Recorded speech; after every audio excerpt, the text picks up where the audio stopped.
Good evening and welcome to Dreamy Academy. Tonight, we begin a journey not just into science, but into the very fabric of existence, exploring the quiet, intricate dance that shapes everything around us. As we begin, I'd love to know where you're watching from tonight. Your city, your country, perhaps even what the night sky looks like outside your window. If you enjoy these peaceful explorations of science, please take a moment to gently tap the like button and subscribe. It truly helps this little corner of quiet curiosity grow, allowing more kindred spirits to find these shared moments of wonder.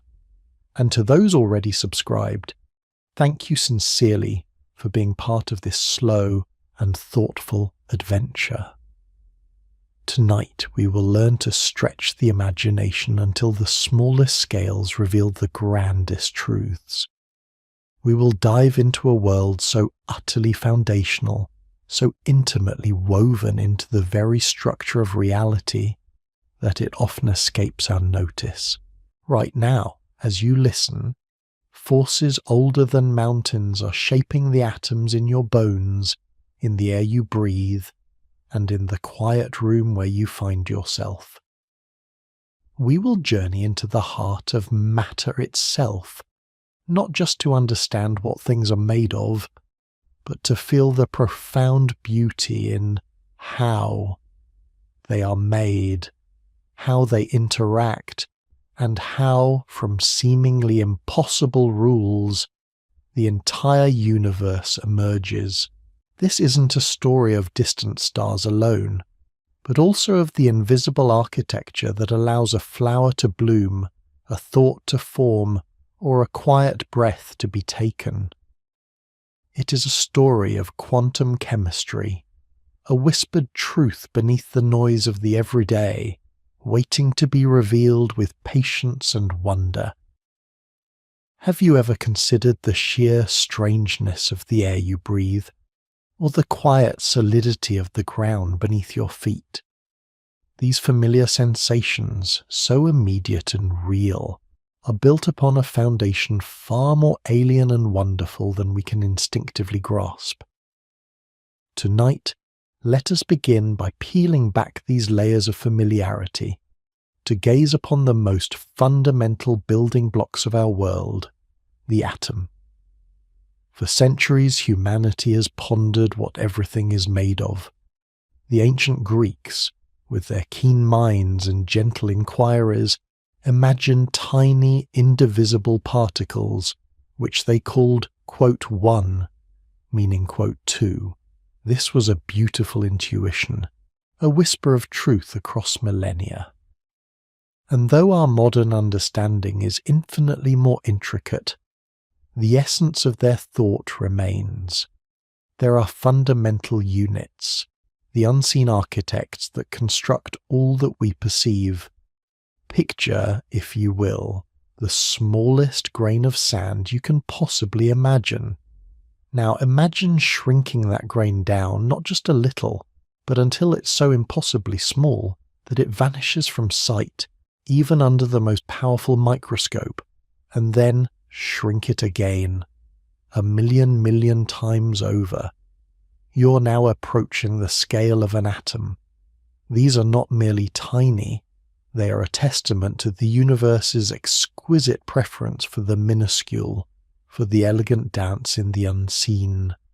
A single drop of water, so small it might cling to the tip of your finger, contains more atoms than there are stars in 100 galaxies. If you could count them, 1 atom per second, it would take you many times the age of the universe to finish. This is the scale we are contemplating, a vastness in miniature, a hidden universe within every breath, every stone, every living thing. But what is an atom, really? It's tempting to picture it like a tiny solar system, a central nucleus, like a miniature sun, with electrons orbiting it like planets. This image, a beautiful simplification, has served us well for a time, helping us to begin to grasp its structure. Yet, as with many things in science, the deeper we look, the more nuanced and astonishing the truth becomes. At the heart of every atom lies its nucleus, an incredibly dense core composed of protons and neutrons.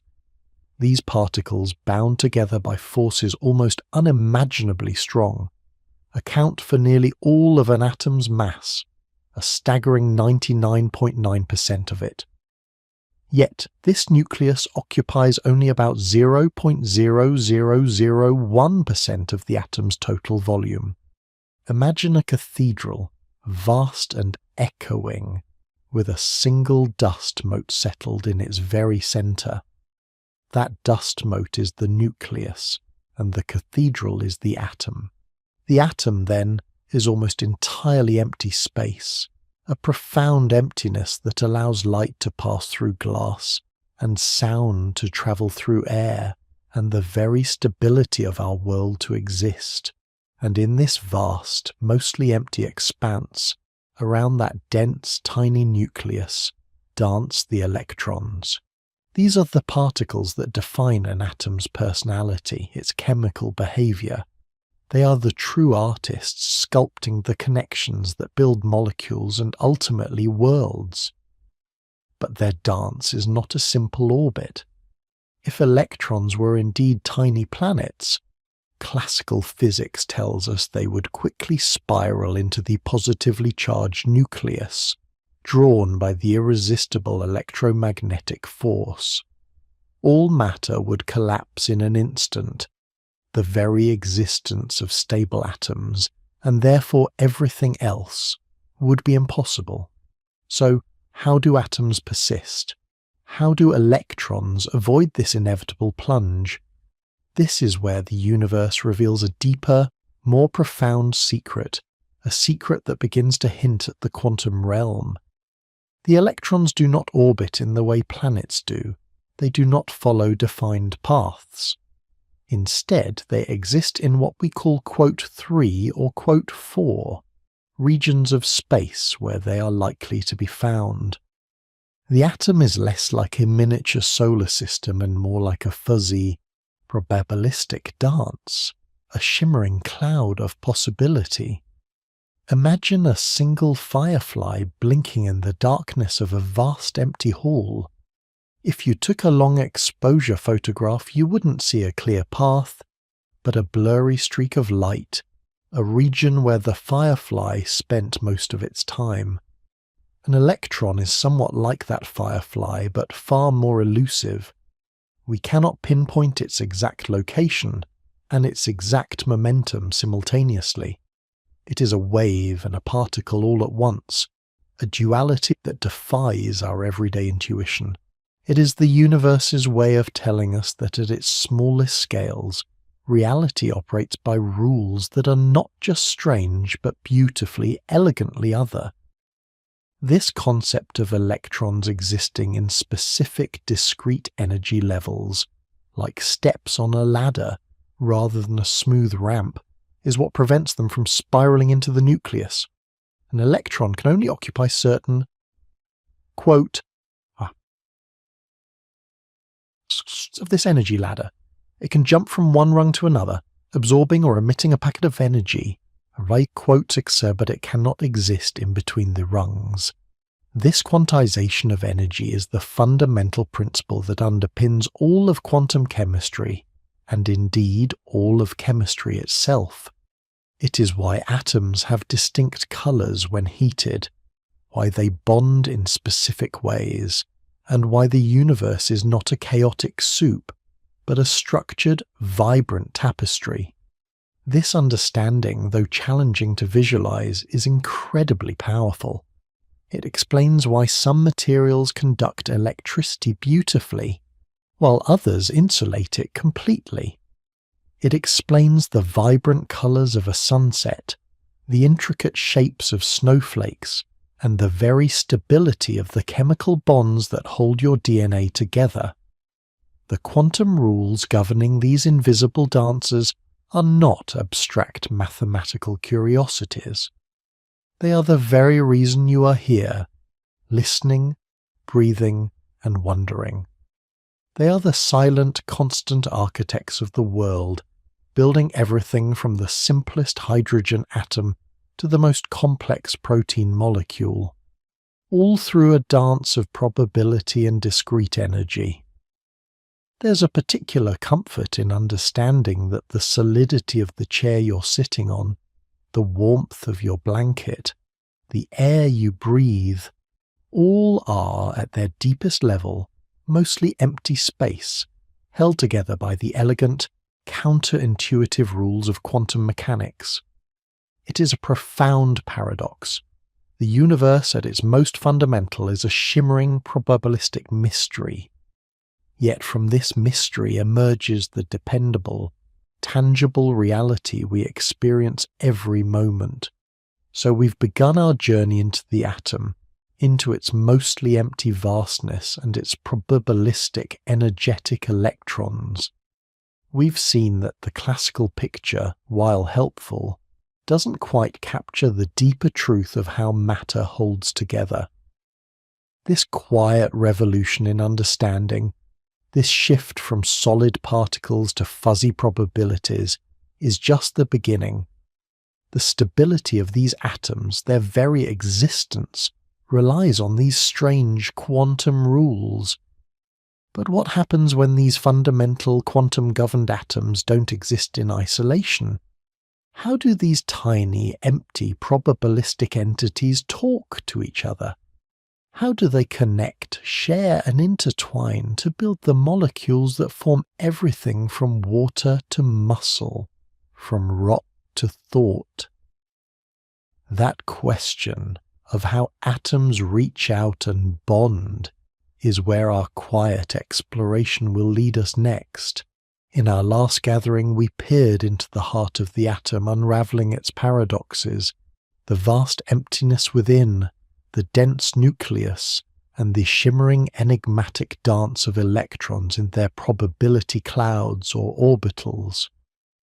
We discovered that these electrons do not orbit like planets, but rather inhabit discrete energy levels, their existence quantized, preventing the atom's collapse. This, we learned, is the very bedrock of atomic stability. But a profound question lingered, a whispered truth, awaiting its full revelation. How do these isolated, quantum-governed atoms, these individual pockets of possibility, begin to interact? How do they reach out, connect, and intertwine their destinies to form the molecules that compose everything we see, touch, and are? This, dear friends, is the grand narrative of chemical bonding, a story woven from the very fabric of quantum mechanics, and it is here, at this delicate juncture, that we begin Chapter 2, the quantum embrace. Imagine, if you will, two solitary fireflies, each glowing with its own unique flicker, its own private universe of light. They drift in the vast, still night, complete in themselves, yet perhaps, subconsciously, seeking something more. What happens when their paths draw them close enough for their ethereal glows to merge? What new, more radiant pattern might emerge from their shared luminescence? This, in essence, is the subtle magic of chemical bonding. Atoms, much like our fireflies, are not truly content to exist in isolation, particularly those with incomplete outer shells of electrons. There is an inherent drive, a fundamental yearning in the universe for stability, for a state of lower energy. Think of it as a ball at the top of a hill. It possesses potential energy and will naturally roll down to a lower, more stable position in the valley. Atoms behave similarly, striving to achieve a more stable configuration of their electrons, often by mimicking the perfectly filled outer shells of the noble gases, nature's serene recluses. It is the outermost electrons, those furthest from the nucleus, those we call _9_ that are the true architects of these connections. They are the emissaries, the diplomats, the dancers on the edge of the atomic stage, ready to engage with another. Their quantum nature dictates the rules of engagement. Consider first the most common and perhaps the most intimate form of atomic connection, the covalent bond. Here, atoms do not transfer electrons but rather share them. It is a partnership, a mutual agreement where each atom contributes valence electrons to a shared pool, and these electrons then belong in part to both. From a quantum perspective, this sharing is not merely a handshake. It is a profound merging of their electron probability clouds. Imagine two distinct, shimmering nebulae, each a potential home for an electron. As the atoms draw closer, these nebulae begin to overlap, to interpenetrate, creating a new, larger and more complex region of space where the shared electrons now reside. This merged region, this new quantum landscape, is what we call a molecular orbital. Where atomic orbitals describe the probability of finding an electron around a single nucleus, molecular orbitals describe the probability of finding shared electrons around two or more nuclei within a molecule. It is as if the individual firefly glows have not just touched, but have truly interwoven, forming a single, brighter, more expansive luminescence that now encompasses both. The electrons are no longer solely bound to one nucleus, but are delocalized, spread out over the entire molecular structure. This delocalization, this shared freedom, is energetically favorable. It lowers the overall energy of the system, making the bonded state more stable than the separate atoms. We find an elegant analogy in the gentle ripple of water. Imagine two stones dropped some distance apart, each creating its own concentric waves. As these waves expand and meet, they don't simply bounce off each other. Instead, they interfere constructively in some places, destructively in others, creating an entirely new, more intricate pattern of peaks and troughs. Similarly, the electron waves, described by their quantum wave functions, overlap and interfere to form these new molecular orbitals. The constructive interference, where the waves reinforce each other, leads to a build-up of electron density between the nuclei, effectively gluing them together. This is the essence of the covalent bond. Now let us turn our gaze to another powerful form of connection, the geonic bond. This bond arises from a more dramatic exchange, a complete transfer of one or more electrons from one atom to another. Imagine a situation where one atom holds its valence electrons loosely, much like someone offering a gift, while another atom has a strong, almost magnetic desire to gain electrons to complete its own outer shell. When such atoms meet, the electron is not shared, but rather given up by one and accepted by the other. The atom that loses an electron becomes positively charged, as it now has more protons than electrons. We call this a quocation. The atom that gains an electron becomes negatively charged, having more electrons than protons. This is an anion. Once formed, these oppositely charged ions are drawn together by a powerful electrostatic force, much like the attraction between two magnets. This strong non-directional attraction forms the ionic bond. While seemingly a simple transaction, remember that the very act of losing or gaining an electron is deeply rooted in quantum principles. An electron must move from one quantized energy level in one atom to another quantized energy level in a different atom. This transfer only occurs if the overall energy of the system is lowered, leading to a more stable arrangement. Think of it as two individuals, each with a unique, unfulfilled need. One possesses an abundance of a certain resource they can easily spare, while the other deeply lacks that very resource, and gaining it would bring immense satisfaction and stability. The transfer of this resource creates a new, stable partnership, held together by the fundamental attraction of their now complementary states. The resulting arsonic compounds often form vast, ordered crystal lattices, a testament to the enduring strength of these electrostatic embraces. So, whether through the shared dance of covalent bonds or the magnetic embrace of ionic bonds, the universe reveals its profound drive towards equilibrium, towards a state of lower energy and greater stability. These fundamental connections, governed by the elusive rules of quantum mechanics, are the very reason atoms do not merely float in isolated splendor.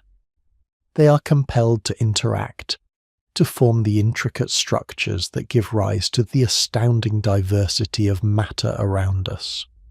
From the simplest diatomic molecules like hydrogen, H2, where two hydrogen atoms share their single electrons in a covalent bond, to the complex proteins and DNA that are the blueprints of life itself, these quantum embraces are the unseen architects. They dictate the shapes of molecules, their properties, their reactivity, everything from the hardness of a diamond to the fluidity of water, from the taste of sugar to the oxygen we breathe. We are not merely observing abstract scientific principles. We are witnessing the profound beauty of existence itself. We are seeing how the universe, at its most fundamental level, orchestrates a delicate ballet of particles, a symphony of forces to build everything that is. The shimmering cloud of possibility around an electron, the delicate overlap of orbitals, the dramatic transfer of charge. These are not just theories, but the whispered truths that define our reality. As we move forward, we will continue to explore the breathtaking consequences of these quantum interactions, delving deeper into the specific geometries of molecules, the nature of intermolecular forces, and how these fundamental principles ultimately give rise to the vibrant dynamic world we inhabit. For now, let us simply marvel at this quantum embrace, this ceaseless dance of atoms, forever seeking connection, forever striving for harmony, forever building the universe, one bond at a time. The journey into the heart of matter continues, dear friends, and we are but at the beginning of its wondrous revelations. We have journeyed together into the very heart of matter, exploring the intimate dances of electrons that bind atoms into molecules. We have seen how the quantum realm dictates the formation of these bonds, be they the shared embrace of covalent connections or the magnetic pull of ionic attractions. These are indeed the unseen architects, meticulously crafting the foundational units of everything we know. But a molecule is not merely a collection of atoms. It is a three-dimensional entity, possessing a distinct shape that profoundly influences its very being, its properties, and its interactions with the world around it.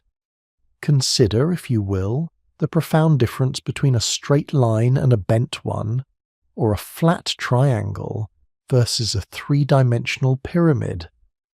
These seemingly simple geometric distinctions, when applied to molecules, unlock a universe of complexity and specificity. How do these tiny entities decide their shape? What unseen forces guide their atomic arrangements, sculpting them into precise forms? Here, we encounter another elegant principle born of quantum mechanics, the inherent repulsion between electron pairs. Imagine a cluster of balloons, all tied together at their centers. What do? They spread out, pushing away from each other, seeking the maximum possible distance. Similarly, within a molecule, the electron pairs, both those involved in bonding pairs, and those that remain unshared, lone pairs, exert repulsive forces on one another. This fundamental drive to minimize repulsion dictates the molecule's geometry, a principle we lovingly call valence shell electron pair repulsion, or VSEPR theory. It is a beautiful simplicity, isn't it? From this single, elegant rule, an astonishing array of molecular architectures emerges. Picture a central atom, surrounded by its electron domains. If there are two such domains, they will arrange themselves as far apart as possible, forming a straight line, a linear molecule. Think of carbon dioxide, a molecule that whispers its linear secret to the atmosphere. If there are three domains, they will spread out into a flat triangle, a trigonal planar geometry like the delicate boron trifluoride. And with four domains, they will naturally arrange themselves into a perfect tetrahedron, a three-dimensional shape with four faces, a structure of remarkable symmetry and stability, exemplified by methane, the simplest organic molecule. But what of those lone pairs, those unshared electrons? They are not idle. They are powerful, occupying space, and exerting even stronger repulsive forces than bonding pairs. They are, in a sense, invisible architects, shaping the molecule even without forming a direct bond. Consider water, that most essential molecule. Its central oxygen atom has four electron domains, two bonding pairs connected to hydrogen atoms, and two lone pairs. If all were bonding pairs, it would be tetrahedral. But the lone pairs, with their greater repulsive strength, push the hydrogen atoms closer together, bending the molecule into its iconic bent shape. This subtle curvature, this slight deviation from linearity, is not an accident. It is the very essence of water's life-giving properties. Or ammonia, the foundational nitrogen compound. Its central nitrogen has three bonding pairs with hydrogen atoms and one lone pair. This lone pair pushes the three hydrogen atoms downward, creating a trigonal pyramidal shape, a three-sided pyramid with the nitrogen at its apex. Can you feel the subtle shifts, the gentle nudges of these invisible electron forces, sculpting the molecular world with such precision? Now, why does this matter? Why do we linger on these shapes? Because molecular geometry is not just an aesthetic detail. It is a fundamental determinant of a molecule's character, its personality, its very ability to interact. And one of the most crucial aspects influenced by shape is molecular polarity. Recall our discussion of bond polarity from our previous chapter. We spoke of electronegativity, the atom's 10 strength for shared electrons. When atoms of different electronegativities form a covalent bond, the electrons are not shared equally. They spend more time near the more electronegative atom, creating a slight negative charge, delta minus, on that atom, and a slight positive charge, delta plus, on the less electronegative one. This creates a bond dipole, a tiny electric arrow pointing towards the more negative end. But a molecule can have polar bonds and still be a nonpolar molecule overall.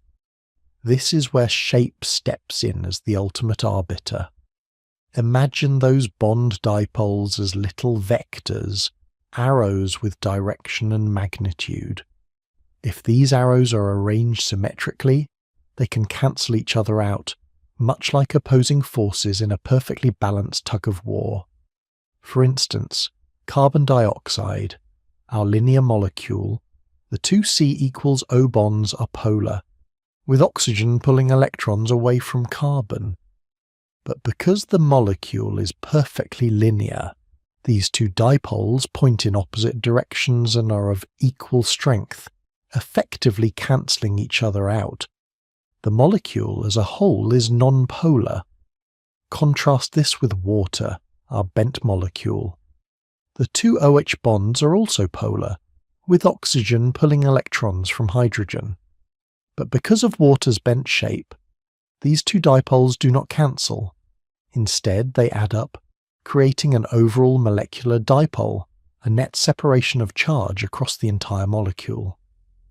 Water, therefore, is a profoundly polar ag molecule, with a slightly negative oxygen end and a slightly positive hydrogen end. This distinction between polar and non-polar molecules is not academic. It is the very bedrock upon which life, and indeed much of chemistry, is built. Polarity dictates how molecules interact with each other, how they dissolve, how they react. It is the silent language of molecular attraction and repulsion, for up to this point, we have focused primarily on the forces within a molecule, the strong, intimate bonds that hold atoms together. These are the intramolecular forces. But what about the forces between molecules? What holds one water molecule to another, or one protein to its neighbour, or one strand of DNA to its complementary partner? These are the intermolecular forces, or IMFS, and they are the unsung heroes of the macroscopic world, the subtle yet powerful glue that dictates the physical properties of substances, from boiling points to viscosity, from solubility to the very structure of biological systems. Imagine a vast ballroom filled with dancers. The individual dancers are the molecules, and their internal bonds are the elegant steps they perform alone or with their immediate partner. But the way they move through the ballroom, how they gravitate towards certain groups, how they resist or embrace others. These are the intermolecular forces. They are weaker than the strong covalent or ionic bonds, often by orders of magnitude, but their collective impact is immense.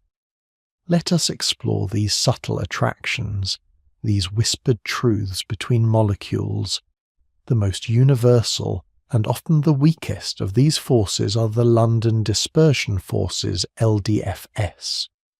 They are present between all molecules, polar or nonpolar, large or small. How can this be? It stems from the inherent quantum uncertainty of electron movement. Even in a perfectly nonpolar molecule where electrons are on average evenly distributed, there are momentary fluctuations. At any given instant, the electron cloud around an atom might shift slightly to one side, creating a fleeting, temporary dipole. This momentary imbalance can then induce a temporary dipole in a neighbouring molecule, like a momentary ripple spreading through a calm pond. These transient induced dipoles then attract each other for a fraction of a second before the electron clouds shift again. Think of it like a vast field of fireflies, each flickering on and off. Most of the time their light is random. But occasionally, for a brief moment, a few fireflies might flash in unison, creating a momentary localized brightness that might influence the flicker of a nearby firefly. These fleeting attractions are London dispersion forces.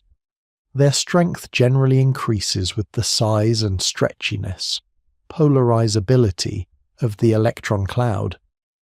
Larger molecules with more electrons tend to have stronger LDFS because their electron clouds are more easily distorted, leading to more significant temporary dipoles. This is why, for instance, larger non-polar molecules like octane, a component of gasoline, are liquids at room temperature, while smaller ones like methane are gases. The stronger LDFS in octane require more energy to overcome.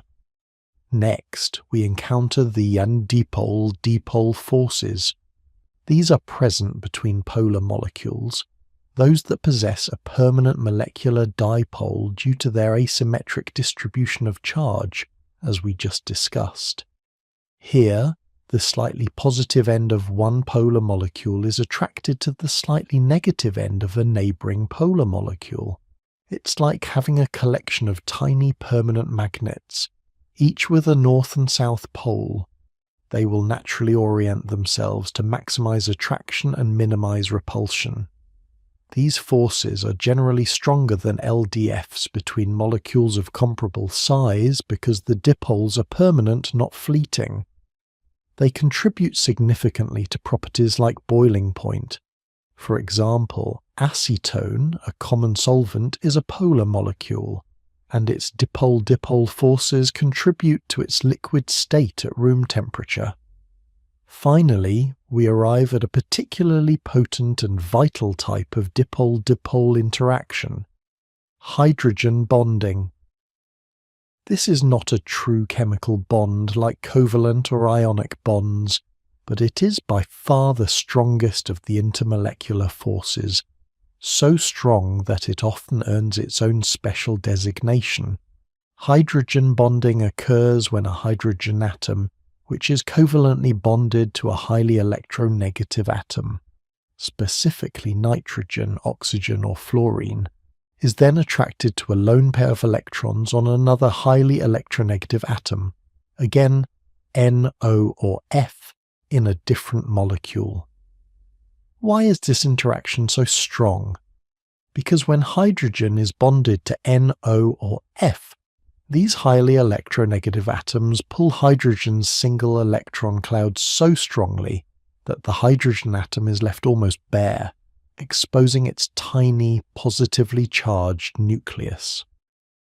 This exposed, concentrated positive charge acts like a powerful magnet, irresistibly drawn to the lone pair of electrons on a nearby NO or F atom. Think of it as a particularly intimate handshake, a highly selective and powerful embrace between molecules. It is hydrogen bonding that gives water its astonishing and anomalous properties, its high boiling point, its ability to dissolve so many substances, its unique density maximum at 4 degrees Celsius, and even the surface tension that allows insects to walk on water. Without hydrogen bonding, water would be a gas at room temperature, and life as we know it would not exist. It is the architect of the double helix of DNA, holding the two strands together, and the sculptor of protein structures, dictating their intricate folds and functions. These intermolecular forces, born from the subtle interplay of electron clouds and molecular shapes, are the true puppet masters of the macroscopic world. They dictate whether a substance is a gas, liquid, or solid at a given temperature. They determine how thick or viscous a liquid is, how much energy it takes to boil it, and how easily it evaporates. They govern solubility. The famous like dissolves like rule is a direct consequence of IMFS, where polar substances dissolve in polar solvents, forming strong dipole-dipole or hydrogen bond interactions, and non-polar substances dissolve in non-polar solvents, relying on LDFS. So as we bring this chapter to a gentle close, we hope you feel the profound connection between the quantum realm and your everyday experience. The unseen architects, those electrons and their intricate quantum rules, do not merely build atoms and molecules. They sculpt their shapes, imbue them with polarity, and orchestrate their subtle attractions and repulsions. From the robust strength of a diamond to the fluidity of water, from the delicate scent of a flower to the very structure of your own body, these intermolecular forces are ceaselessly at work, weaving the fabric of reality. In our next exploration, we will delve even deeper into the magnificent consequences of these quantum interactions, perhaps venturing into the realm of chemical reactions themselves, where molecules break apart and reform, perpetually creating new possibilities. For now, let us simply marvel at the quiet power of these tiny forces, shaping our world in ways both seen and unseen. We have journeyed together, haven't we? From the whispered truths of the electron's probability cloud, through the intricate architectures of molecules, and into the subtle yet profound embrace of intermolecular forces.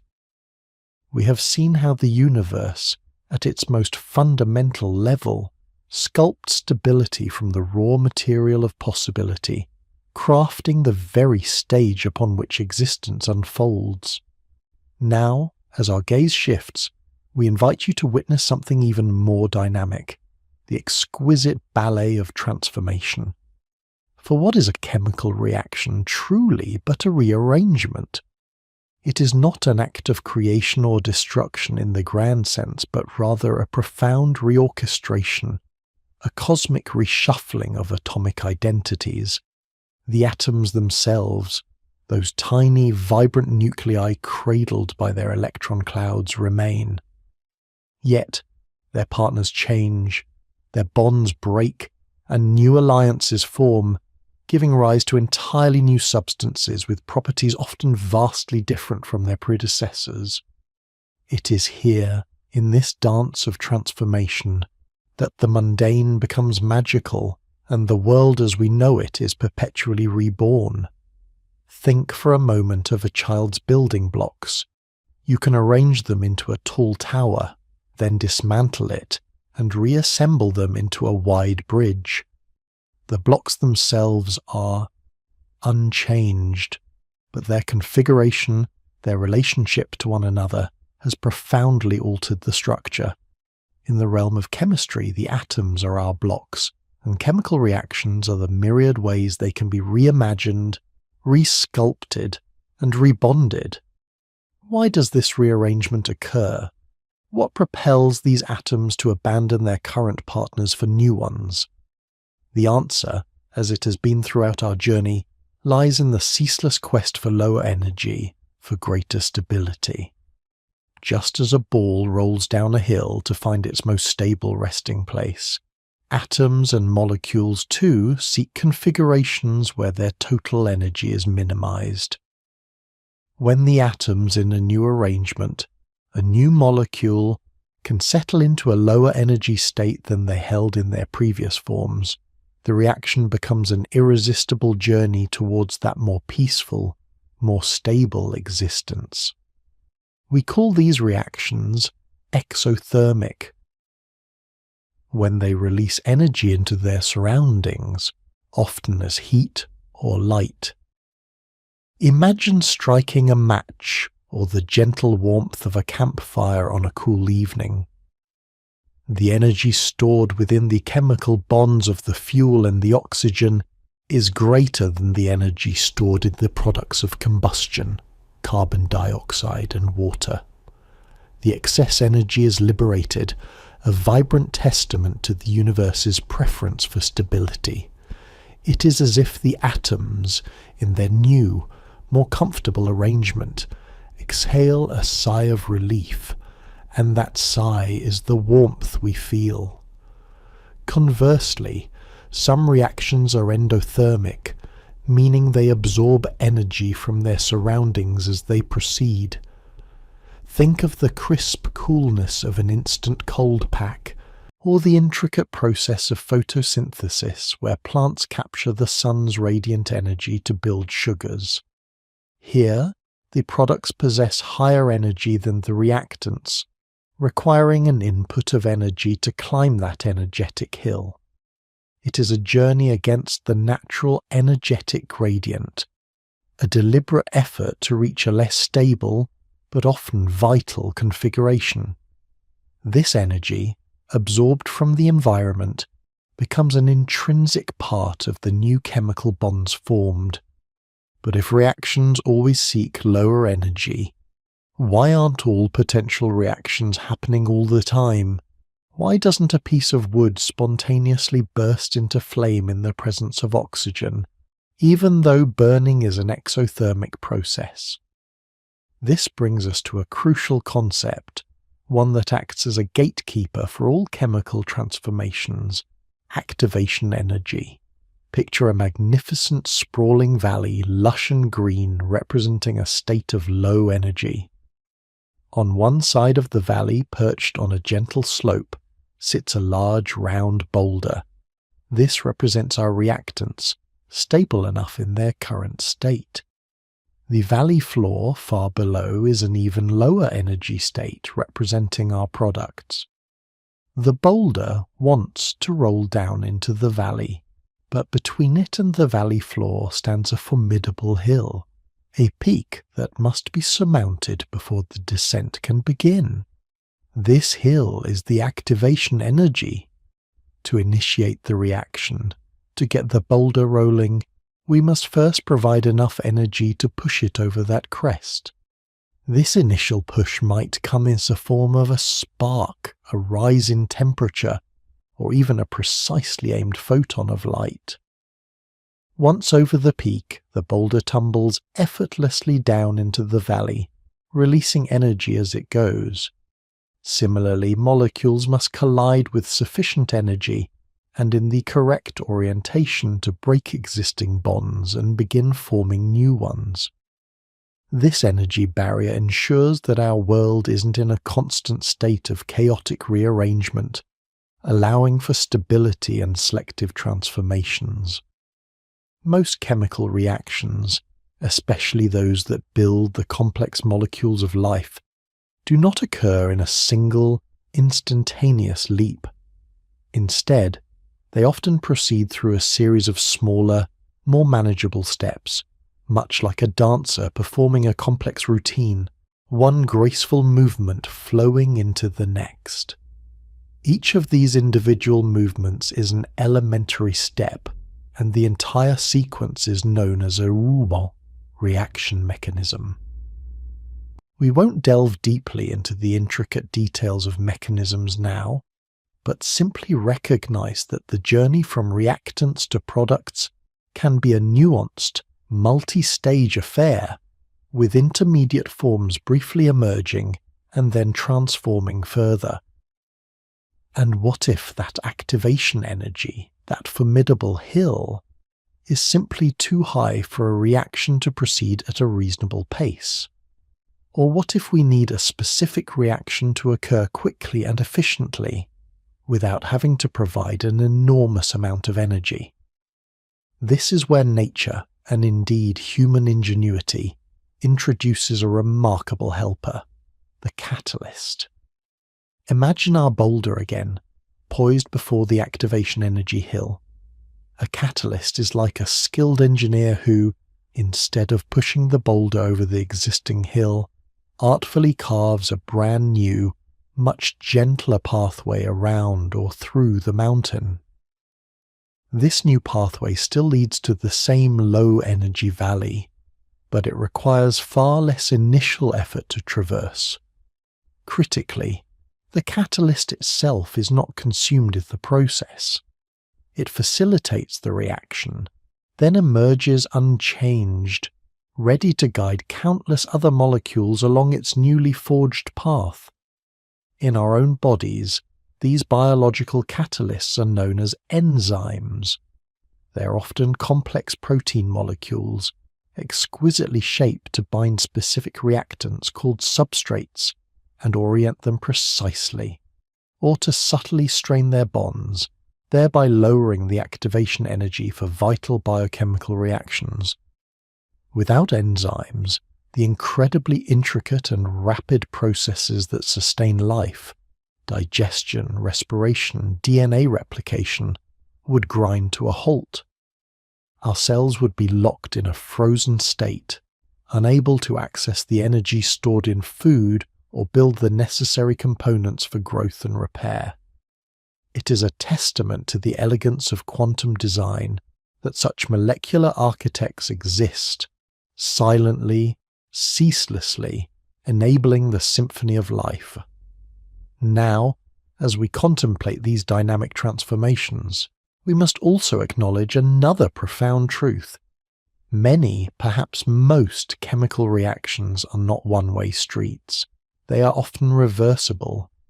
Picture a bustling marketplace where goods are constantly being exchanged. Some people are selling apples, others are buying them. At any given moment, both activities are happening. In chemistry, this means that as reactants transform into products, the products themselves can begin to transform back into reactants. Eventually, if conditions remain stable, a remarkable state is reached: chemical equilibrium. At equilibrium, the rate at which reactants are forming products becomes precisely equal to the rate at which products are reverting back to reactants. It is a state of dynamic balance, not cessation. Imagine two dancers, moving gracefully towards each other, embracing, then moving apart, only to find new partners and repeat the sequence. From a distance, it might appear that nothing is changing, that the number of dancers in each state, approaching, embracing, departing, remains constant. Yet, beneath this apparent stillness, there is a vibrant, continuous flow of activity. This concept of equilibrium is profoundly important. It means that in many systems, reactions never truly, quote, 16, in the sense of all reactants being completely converted to products. Instead, they reach a point where the forward and reverse transformations are perfectly balanced, creating a stable mixture of both reactants and products. The precise position of this equilibrium, whether it favors products or reactants, is determined by the relative energies of the two sides and can be influenced by factors like temperature, pressure, and concentration. It is a delicate negotiation, a constant give and take, beautifully illustrating the universe's preference for balance and its inherent dynamism. Throughout this exploration of chemical transformation, from the energetic drive to the gates of activation energy and the elegant dance of equilibrium, the underlying principles we discovered in our earlier chapters remain paramount. The electrons, those shimmering clouds of probability, are still the primary actors.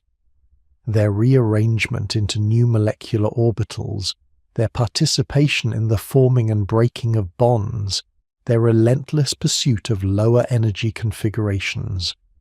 This is the quantum heartbeat of every chemical reaction. We see then that the universe is not static. It is a canvas of constant change, a grand, unfolding drama where atoms and molecules are the players, driven by the fundamental laws of energy and probability. From the gentle rustling of leaves as they photosynthesize sunlight, to the explosive power of combustion, to the subtle, life-sustaining reactions within our very cells, the principles of chemical transformation are everywhere. As you reflect on these ideas, perhaps you might look at a burning candle, or a growing plant, or even the simple act of digestion, with a renewed sense of wonder. Each is a testament to the elegant, powerful, and ceaseless dance of transformation that defines our existence. We have peeled back another layer of reality, revealing the dynamic beauty that underpins our world. And with this understanding, we are better equipped to appreciate the intricate mechanisms that govern not just the inanimate world, but the very essence of life itself. We invite you to carry this sense of awe forward as we prepare to explore even more profound aspects of quantum chemistry in our next shared moment. We have journeyed together, haven't we? From the whispered secrets of the atom's core, through the intricate dance of electrons weaving bonds, to the grand ballet of chemical transformations. We've seen how matter assembles, how it interacts, and how it rearranges itself in an eternal quest for stability, for lower energy, for a kind of cosmic peace. But as we gazed upon these phenomena, the distinct energy levels of electrons, the precise geometries of molecules, the specific pathways of reactions, a deeper question, perhaps, began to stir within you. How? How does the universe know these rules?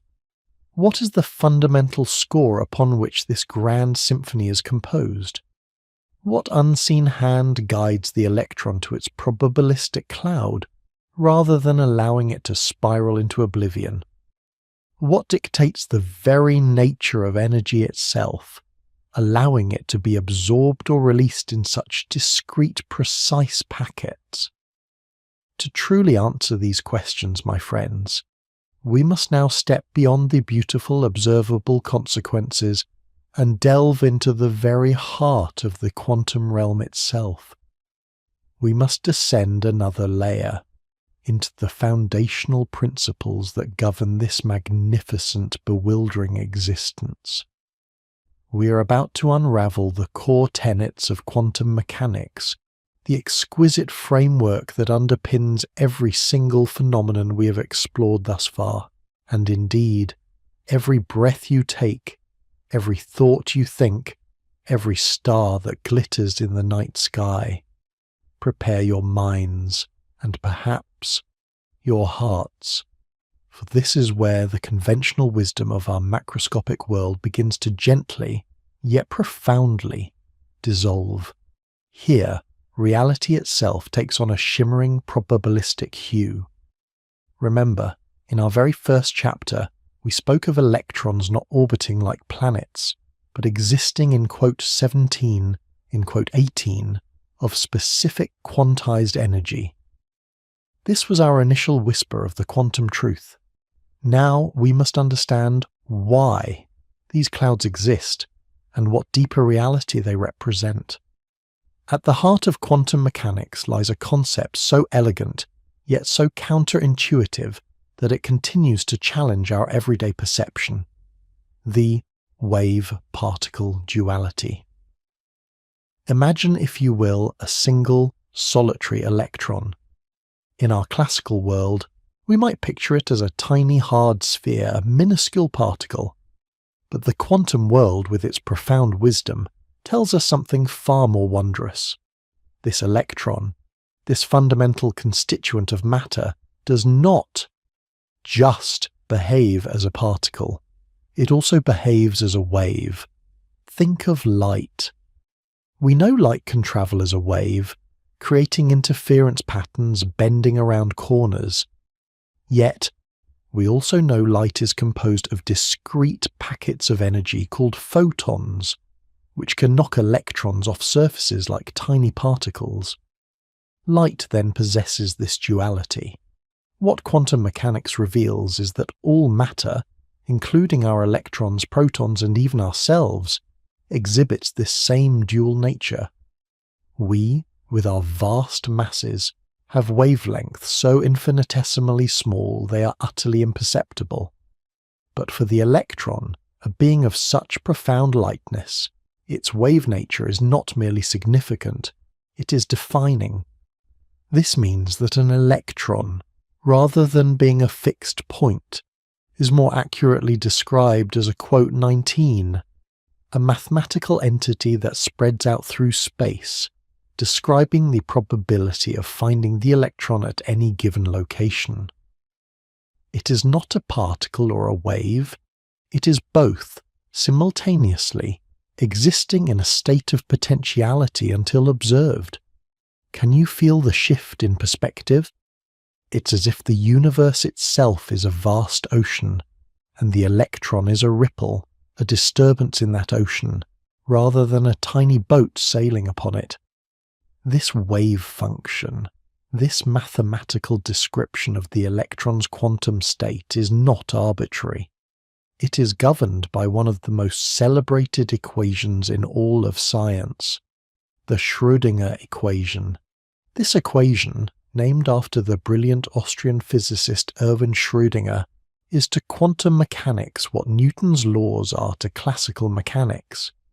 It is the fundamental law that describes how a quantum system, an electron within an atom for instance, behaves over time and space.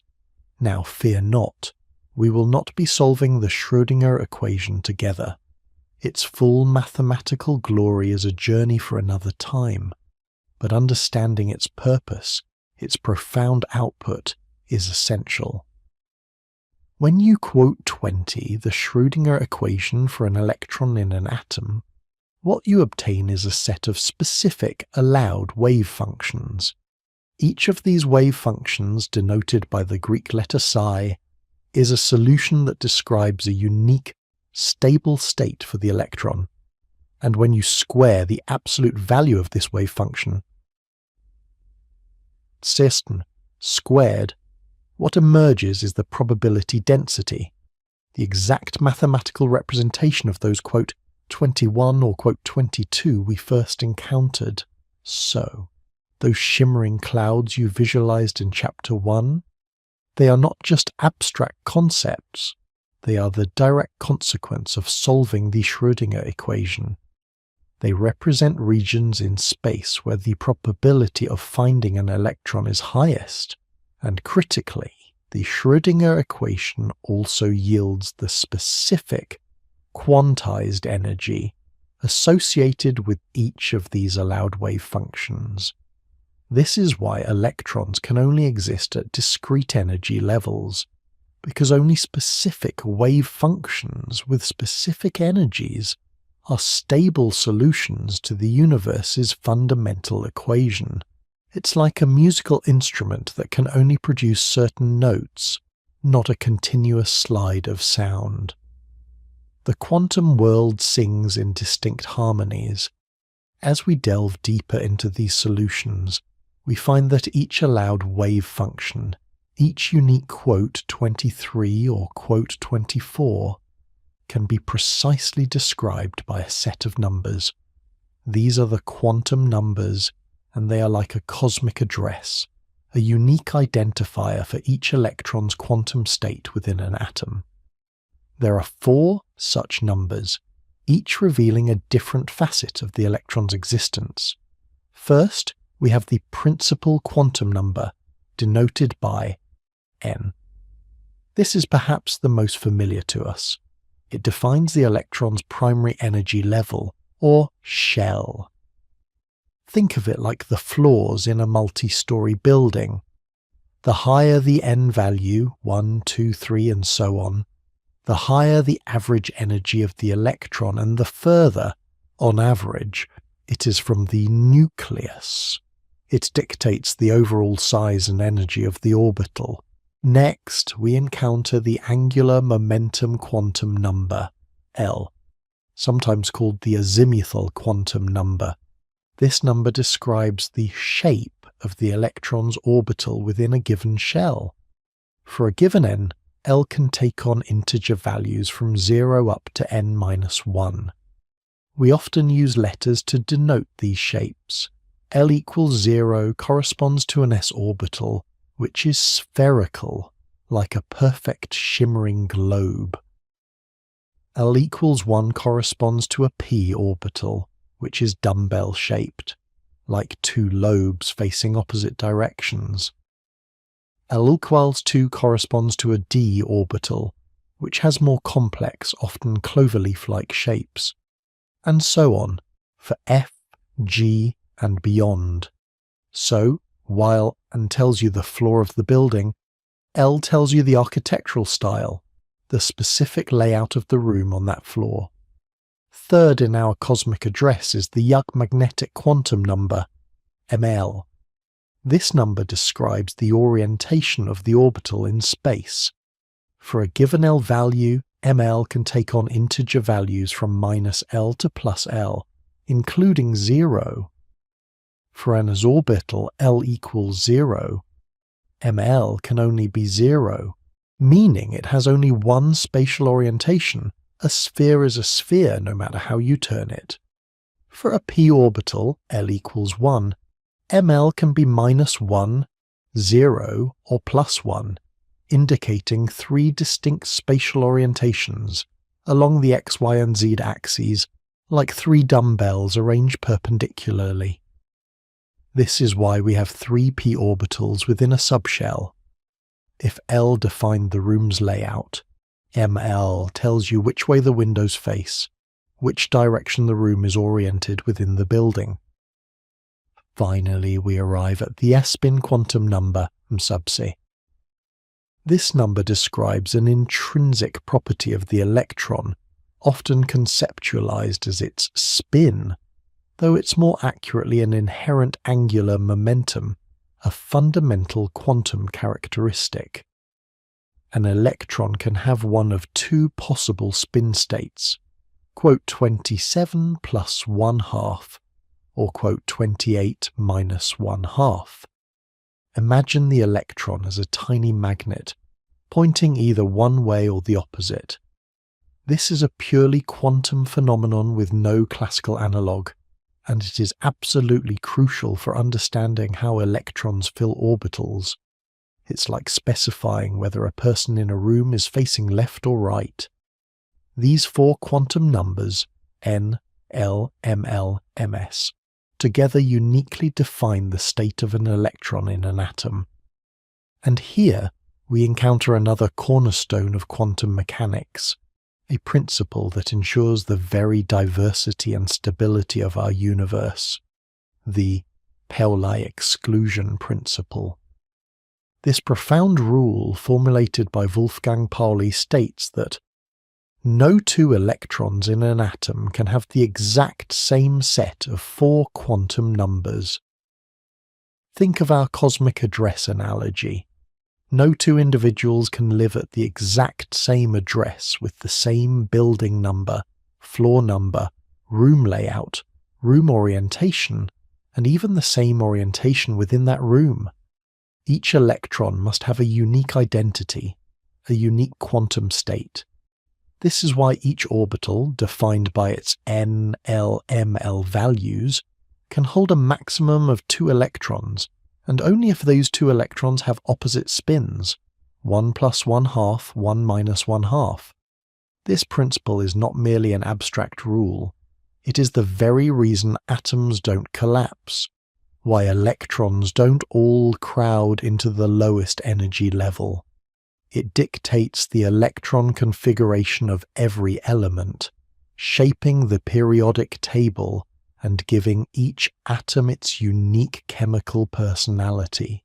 And so, guided by the Pauli exclusion principle, electrons fill the available orbitals in a predictable manner, adhering to rules like the Fernaufbau principle, filling lowest energy orbitals first, and Hund's rule, maximizing unpaired electrons in orbitals of the same energy before pairing them.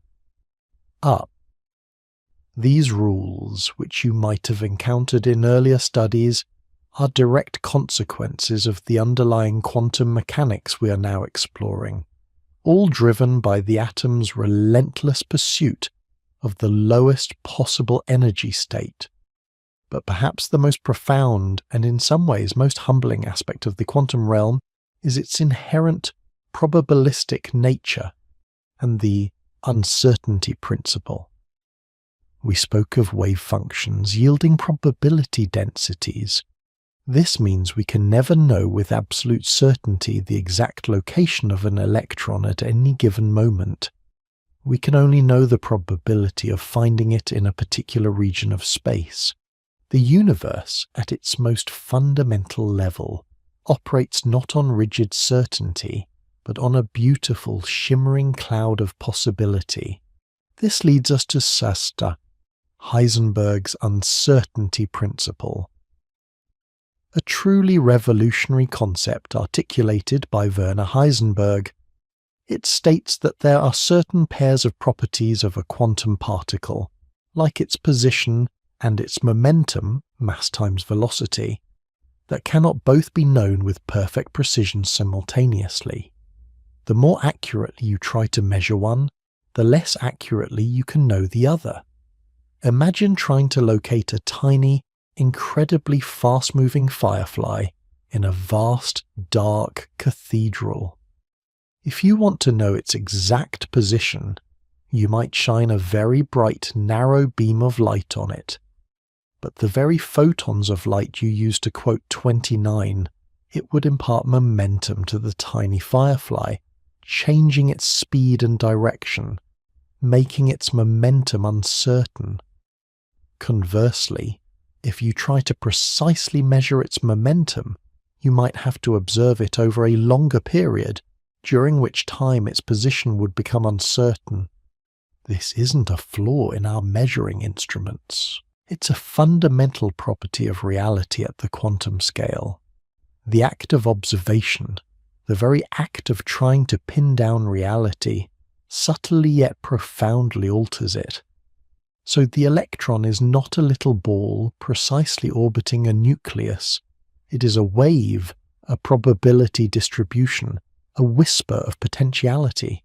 Its energy is quantized, its location is probabilistic, and its properties are entwined by uncertainty.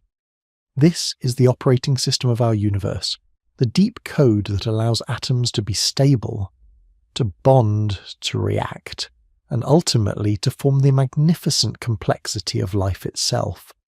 As we conclude this chapter, take a moment to absorb this profound shift in perspective. The world we inhabit, the solid ground beneath our feet, the very molecules that compose us, are built upon a foundation of shimmering waves, of probabilities, of fundamental uncertainties. It is a universe far more mysterious and wondrous than classical physics ever dared to dream. It is a universe where the rules are not merely observed, but are themselves a testament to an underlying, elegant quantum logic. We are not just observing a mechanical clockwork. We are witnessing a deep cosmic poetry, written in the language of wave functions and quantum numbers. This quantum tapestry unfurling before us is the true engine of all chemistry. It is the silent, unseen architect, shaping everything from the smallest atomic flicker to the grandest chemical transformation. And as we move forward, we will continue to explore how these fundamental quantum truths manifest in even more astonishing ways, revealing the profound beauty and interconnectedness of all existence. The journey, dear friends, only deepens from here. We have journeyed through the unseen architecture of existence, tracing the delicate, shimmering threads of probability that define an electron's presence and the profound, almost paradoxical truths of its wave-particle duality. We have seen how the universe whispers its operating instructions through the Schrödinger equation, and how the unique quantum numbers, like cosmic coordinates, define every possible electron state. And we have grappled with the inherent uncertainty, the beautiful mystery that even our most precise observations cast a ripple through the quantum sea. Now, with these fundamental principles as our compass, we arrive at a magnificent revelation. How these intricate rules manifest in the tangible, predictable world of atoms, shaping their very identities and dictating their interactions. We're about to witness the quantum code, not just as an abstract set of laws, but as the very blueprint for the vast, diverse tapestry of elements that compose our universe. Imagine, if you will, an atom as a grand, multi-storied mansion, each floor representing a principal energy level n.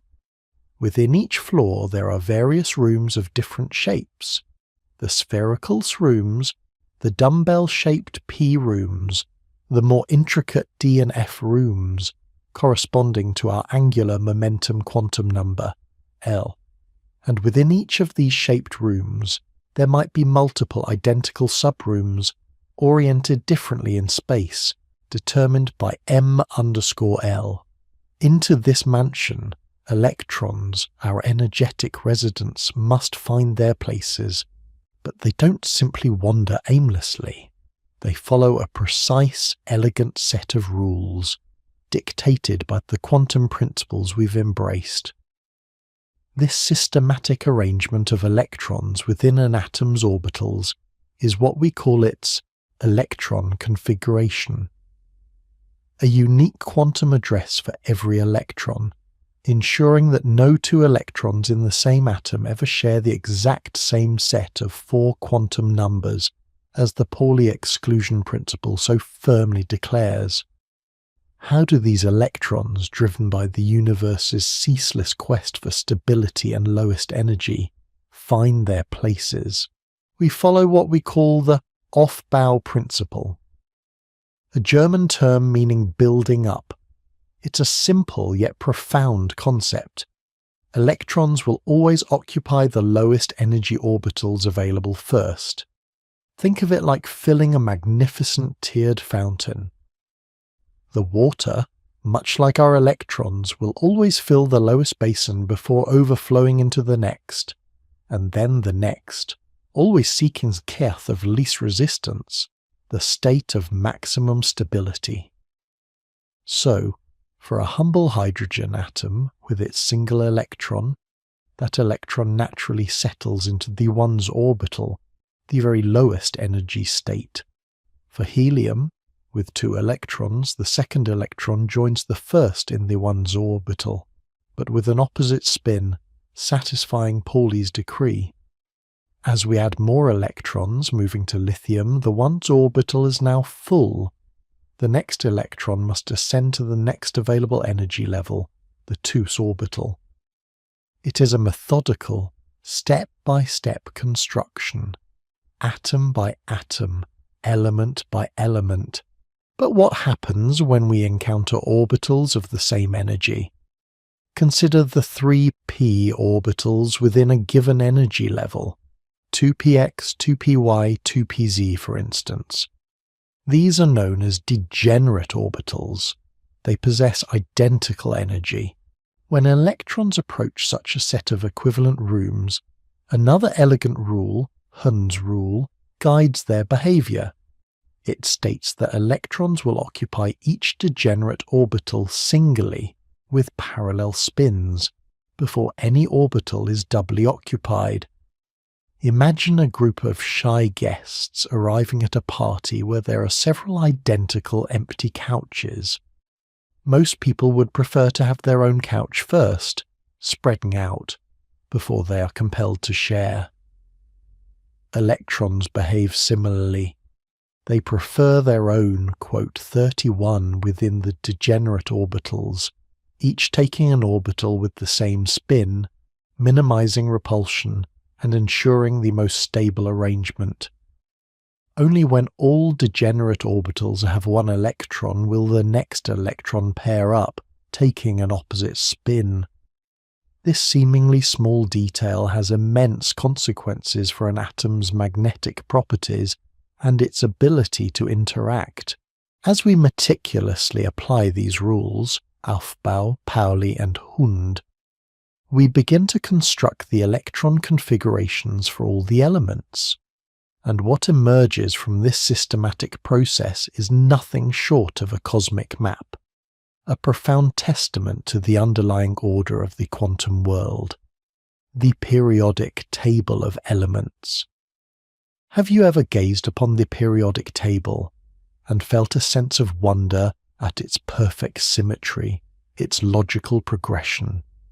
It is not merely a handy chart for chemists. It is a direct, tangible manifestation of these quantum rules. The arrangement of elements into periods, rows, and groups columns is a direct consequence of how electrons fill atomic orbitals. Each row, each period corresponds to the filling of a new principal energy level, n. As we move from left to right across a period, we are adding electrons one by one to the orbitals within that energy level.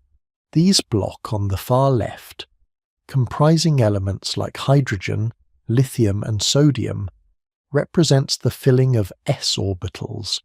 The p block on the right, encompassing elements from boron to neon, marks the filling of p orbitals, and nestled in the middle, the d block transition metals, and below them, the f block inner transition metals, reveal the filling of their respective d and f orbitals. This intricate dance of electron filling, guided by the quantum numbers, creates the very blocks and sections of the periodic table, revealing a deep inherent order. It's as if the universe, in its infinite wisdom, organized its fundamental building blocks according to the most elegant and efficient set of instructions. And within this grand structure, we find the phenomenon of periodicity. As we move down a group, a column in the periodic table, we encounter elements with remarkably similar chemical properties. Why? Because these elements share the same number of valence electrons, those electrons residing in the outermost highest energy shell. Consider the elements in group 1, the alkali metals, lithium, sodium, potassium. Each possesses a single valence electron in an s orbital. This shared characteristic dictates their extreme reactivity, their eagerness to shed that single electron to achieve a stable, noble gas configuration. It's like a recurring theme in a symphony, where the fundamental melody, though played on different instruments and in different octaves, remains undeniably the same. These valence electrons, these outermost sentinels, are the true architects of chemical interactions.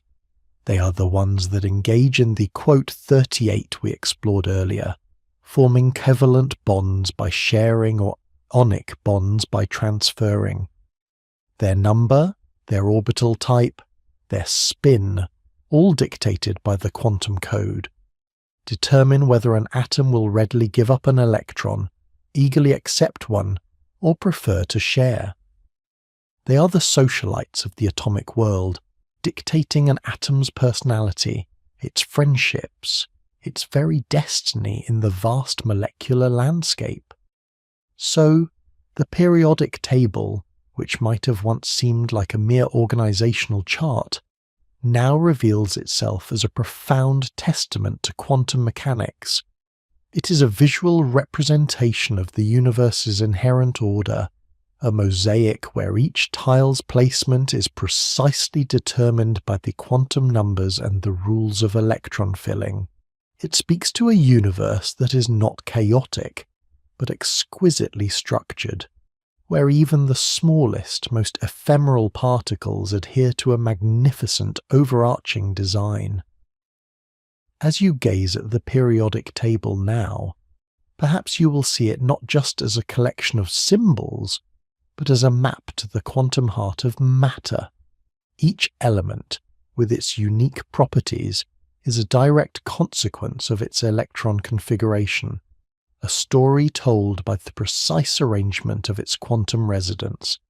It is a story of balance, of energy minimization, of the elegant simplicity that underpins all complexity.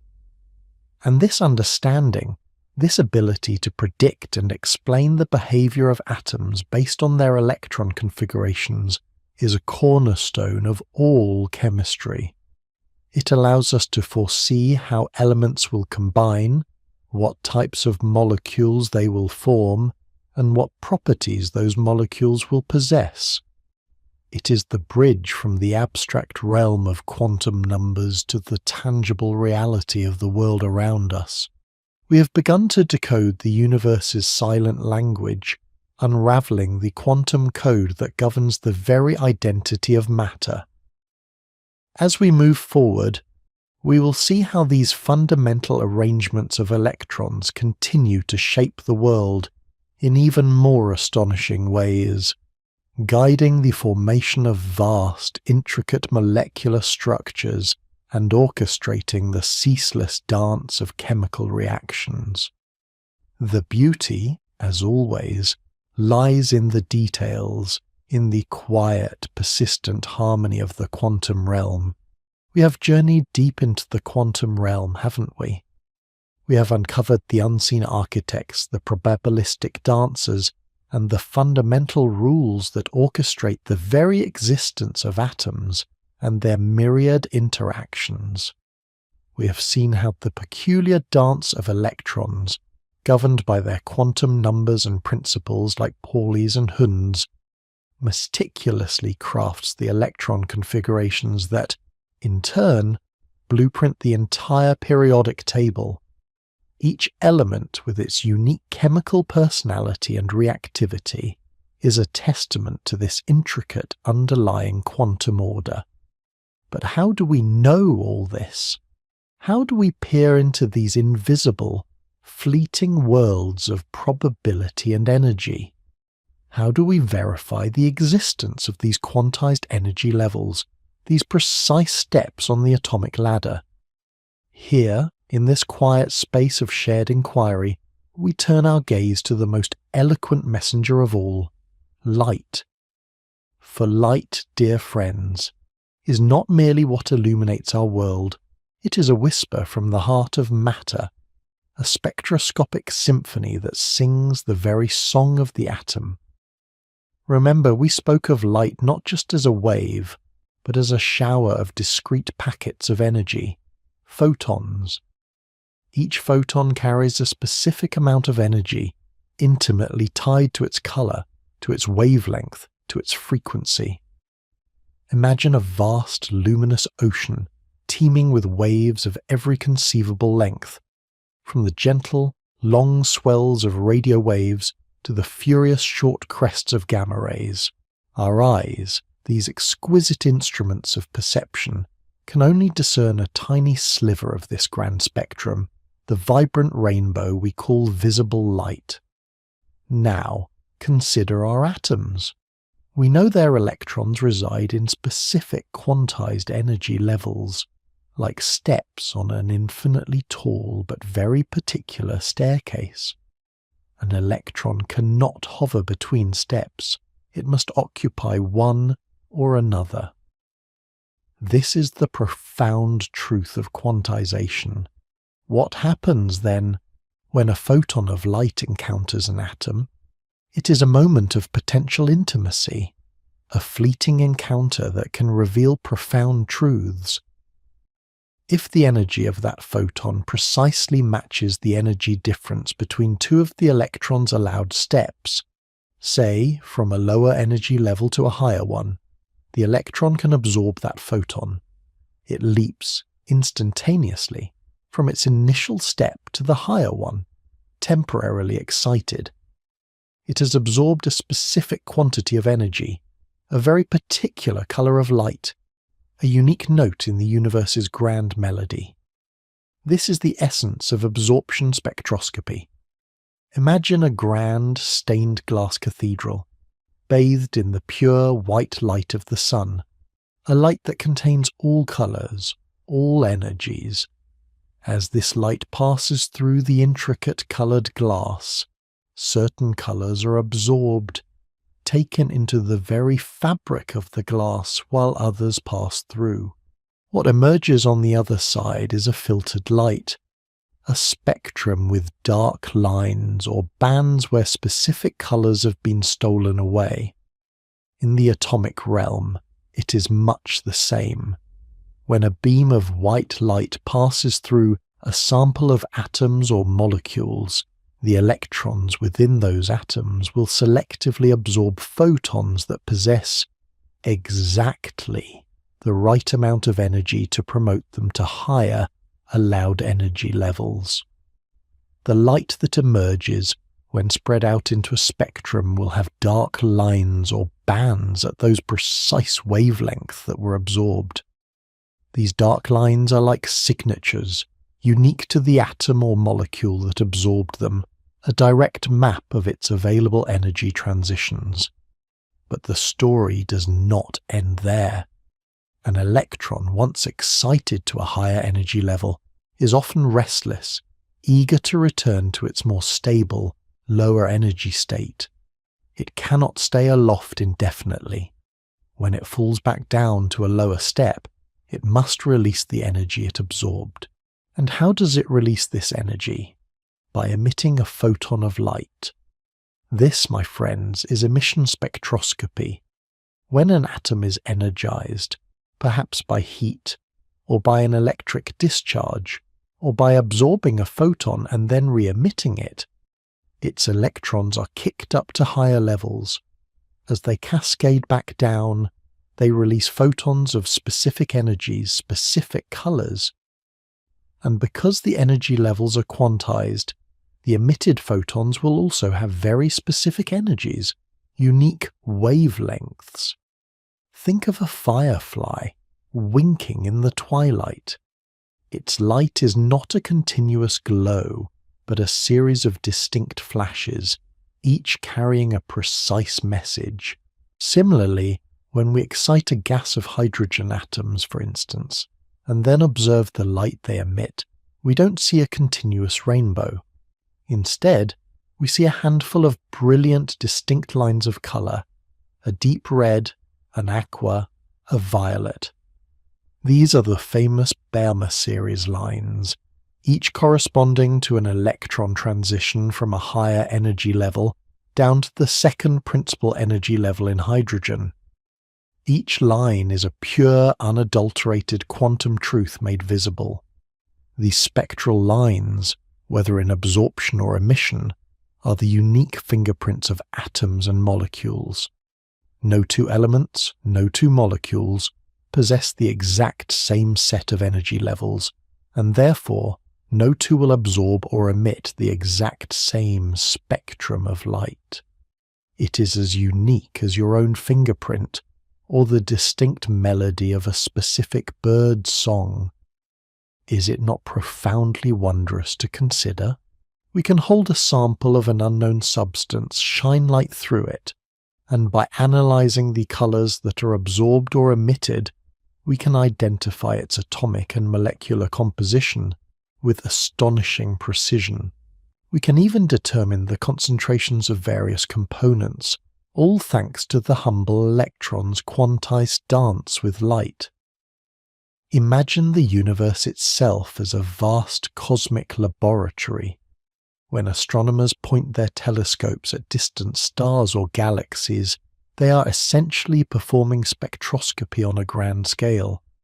The light that has travelled millions, even billions of years across the cosmos carries the spectral fingerprints of the elements present in those celestial bodies. By analysing these spectral lines, the dark absorption lines etched into the starlight, or the bright emission lines from glowing nebulae, we can deduce what stars are made of, what planets are composed of, and even the conditions of gas clouds light years away. We discover hydrogen, helium, carbon, oxygen, iron, all the familiar elements of our own world, singing their universal song across the infinite expanse. Closer to home, spectroscopy is an indispensable tool in countless fields. In medicine, it helps diagnose diseases by analysing the unique spectral signatures of biological molecules. In environmental science, it monitors pollutants in the air and water. In forensics, it identifies trace evidence. In chemistry, it is the bedrock of analytical techniques, allowing us to understand the structure and composition of every compound we synthesize. This intimate connection between matter and light is not just a scientific curiosity. It is a profound philosophical statement about the interconnectedness of existence. Every color you perceive, every flash of light, every shimmering reflection is a testament to the quantum reality we've been exploring. The vibrant hues of a sunset, the rich pigments of a painting, the dazzling sparkle of a gem, all are born from the subtle interplay of light's photons with the quantized electrons of atoms and molecules. We began this journey by imagining the atom as a mysterious, mostly empty space. Now we see that space is anything but silent. It is alive with the silent symphony of electron transitions, a constant exchange of energy, a continuous dialogue between matter and light. The universe, in all its visible glory, is merely reflecting, absorbing, and emitting the quantum truths that lie beneath. As we move forward, we will continue to build upon this foundational understanding. We will explore how these quantum principles, so elegantly revealed by light, manifest in even more complex and breathtaking ways. We will see how they govern not just the simple dance of individual atoms, but the intricate ballet of vast molecular structures, leading us to the very edge of understanding life itself. For now, let us simply bask in the radiant glow of this truth. Let us appreciate the beauty of light, not just for what it shows us, but for the profound secrets it carries, whispered from the heart of every atom, revealing the quantum architecture of our astonishing reality. The universe, you see, is not just beautiful to behold. It is beautiful in its very workings, intricate and profound, singing its truth in every photon. What a privilege it is to listen. We have journeyed far, haven't we?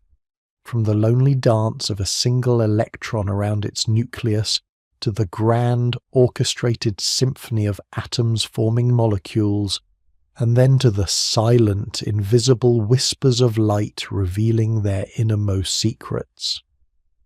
Chapter after chapter, we have peeled back layers of reality, confirming the quantum architecture of existence through the precise language of spectroscopy.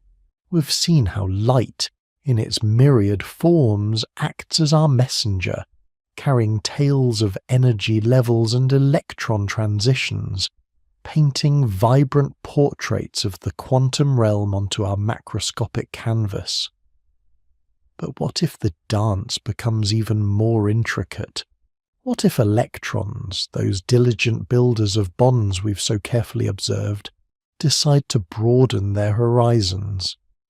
What if they choose not to be confined to a single, comfortable partnership between two atoms, but instead to share their presence, their very essence, across a multitude of atomic hearts? This, dear friends, is where our quantum journey deepens, where the notion of a quote itself begins to shimmer and flow, revealing a more fluid and interconnected reality, the realm of electron delocalization. Imagine, if you will, a grand ancient city. In our earlier chapters, we mostly spoke of individual homes, each with its own private driveway, where vehicles, our electrons, would travel solely between 2 points, say between house A and house B, forming a neat localized bond. This is perfectly accurate for many molecules, those with simple, discrete single or double bonds, where electron density is firmly situated between two specific nuclei. But now, picture a different kind of architecture within this city. Envision a series of interconnected plazas, an open network of avenues and courtyards, where the flow of traffic is not restricted to a single pair of houses, but can move freely, accessing many points within a larger shared space. This, in essence, is electron delocalization.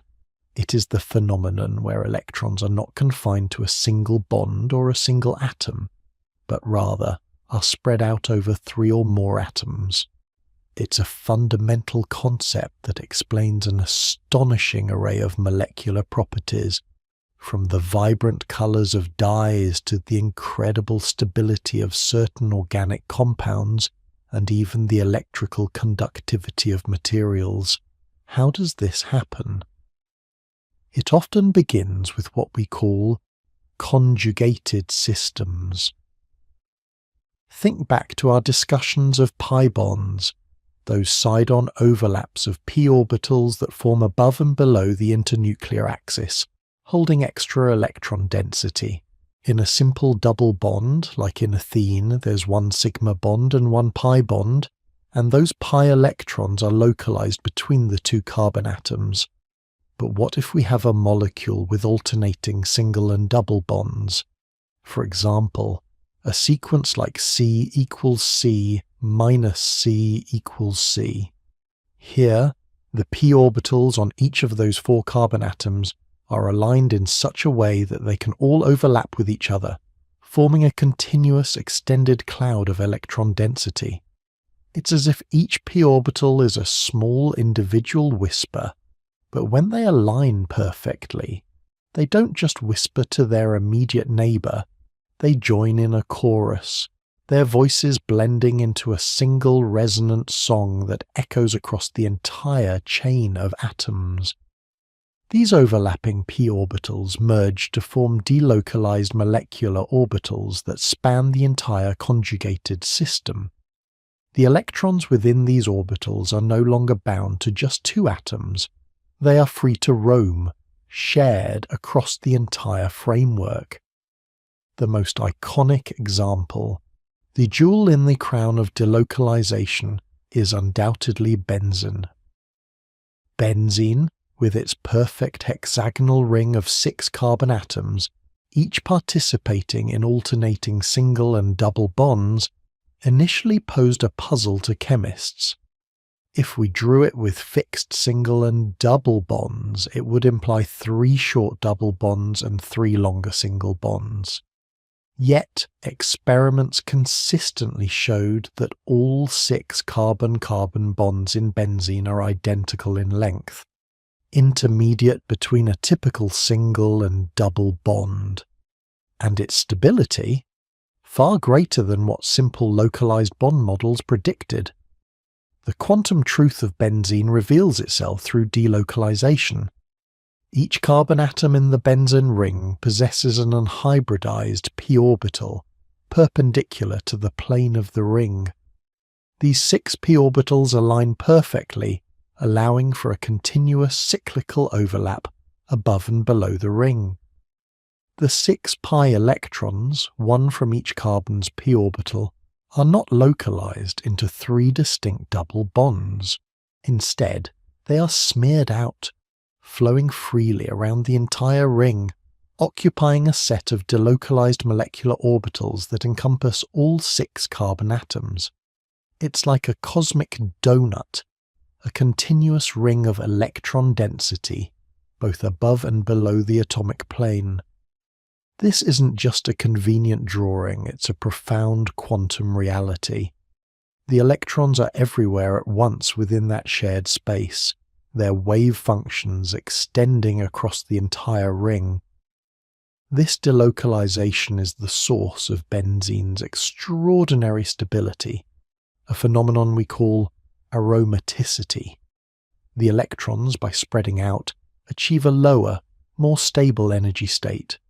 Much like a gas expanding to fill a larger volume, they are less constrained, less pinched, and thus more content in their quantum embrace.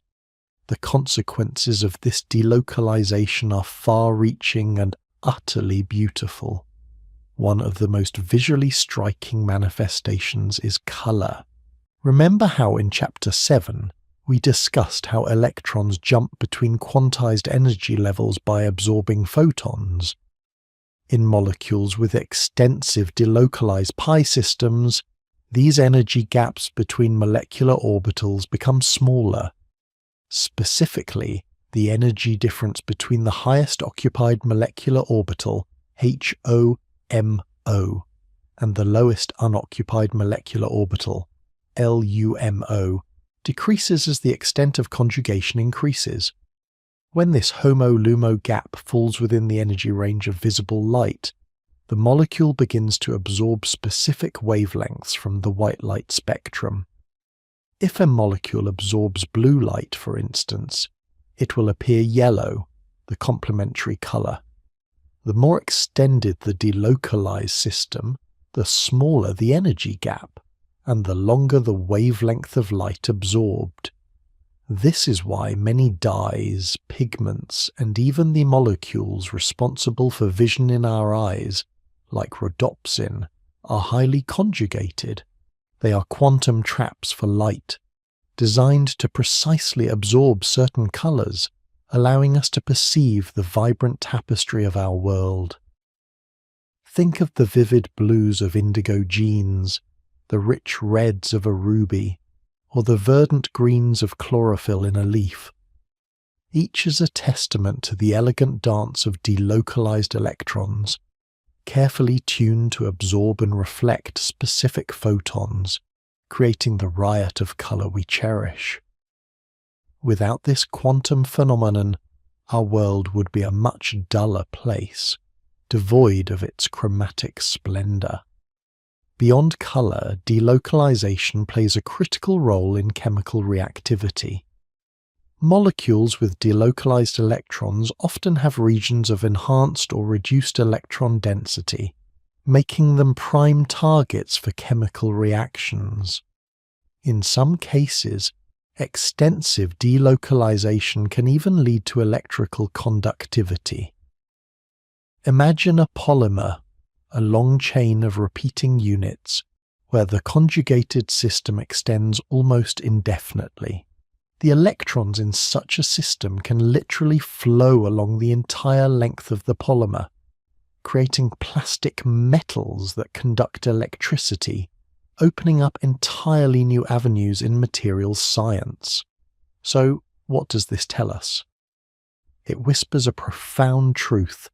Our initial, simpler models of electrons localized in neat, distinct bonds are powerful tools, invaluable for understanding basic chemistry. But the deeper we delve into the quantum realm, the more we realize that reality is often more fluid, more interconnected, more wonderfully complex than our initial intuition suggests. Electrons are not always tethered to individual posts. Sometimes they form a communal current, a shared consciousness, flowing across a wider molecular landscape. This shift in perspective from localized to delocalized is not merely an academic detail. It's a fundamental reimagining of how matter holds itself together and interacts with energy. It's an invitation to appreciate the subtle elegance of a universe, where particles can be waves, where precise locations give way to probabilities, and where the very fabric of chemical bonding can stretch and flow, painting our world with color and endowing materials with astonishing properties. As we conclude this chapter, reflect on the journey. We began with isolated atoms, then saw them bond in pairs. Now, we witness electrons transcending those pairs, becoming shared citizens of an entire molecular community. This expanded view of electron behavior is crucial for understanding more complex molecules, their intricate reactions, and the very essence of life itself. In our next shared moment, we will continue to build upon these foundations, exploring how these quantum principles, now more fully understood, manifest in even grander and more astonishing ways within the vast tapestry of the universe. We have journeyed far, haven't we? From the lonely electron orbiting a single nucleus to the intricate fluid dance of delocalized electrons shared across a tapestry of atoms. We have seen how this sharing, this blurring of individual boundaries, bestows upon molecules a profound stability, paints the world in vibrant hues, and even whispers promises of conductivity. The aromatic rings of benzene, the extended networks of conjugated systems. They are not just static structures, but living, breathing entities where electrons move with a grace beyond simple localized bonds. But what if we could take this understanding of electron behavior, this intricate ballet of energy and probability, and begin to sculpt it? What if we could not only observe the quantum world, but also, with careful hands and profound insight, engineer it? This, dear friends, is where our journey takes an exhilarating turn, from observation to innovation, from understanding to creation. Imagine, if you will, as a tiny, almost impossibly small universe. We have spoken of electrons existing in specific energy levels, like steps on an invisible ladder. Now, picture an electron confined within a space so minuscule, perhaps just a few nanometers across, 100,000 times smaller than the width of a human hair. What happens when we trap these quantum whispers within such a tight cage? The answer, as with so much in the quantum realm, is both counterintuitive and breathtakingly beautiful. When an electron is confined to such a tiny, finite space, its energy levels, which were already discrete, become even more sharply defined and significantly higher in energy. It's as if the quote 42 on our energy ladder are not only fixed but also stretched farther apart, and the entire ladder is lifted higher. This phenomenon, known as quantum confinement, is a cornerstone of modern materials science. Think of it this way. A wave on the ocean has plenty of room to spread out. But if you try to make that same wave ripple within a small bathtub, it must adjust its wavelength to fit the space. The smaller the bathtub, the shorter the possible wavelengths, and for quantum particles, shorter wavelengths mean higher energy. So when we shrink the quote 43 for our electrons, when we create a quantum dot, we directly influence the energy they can possess. And what does this mean for us, observing from our macroscopic world?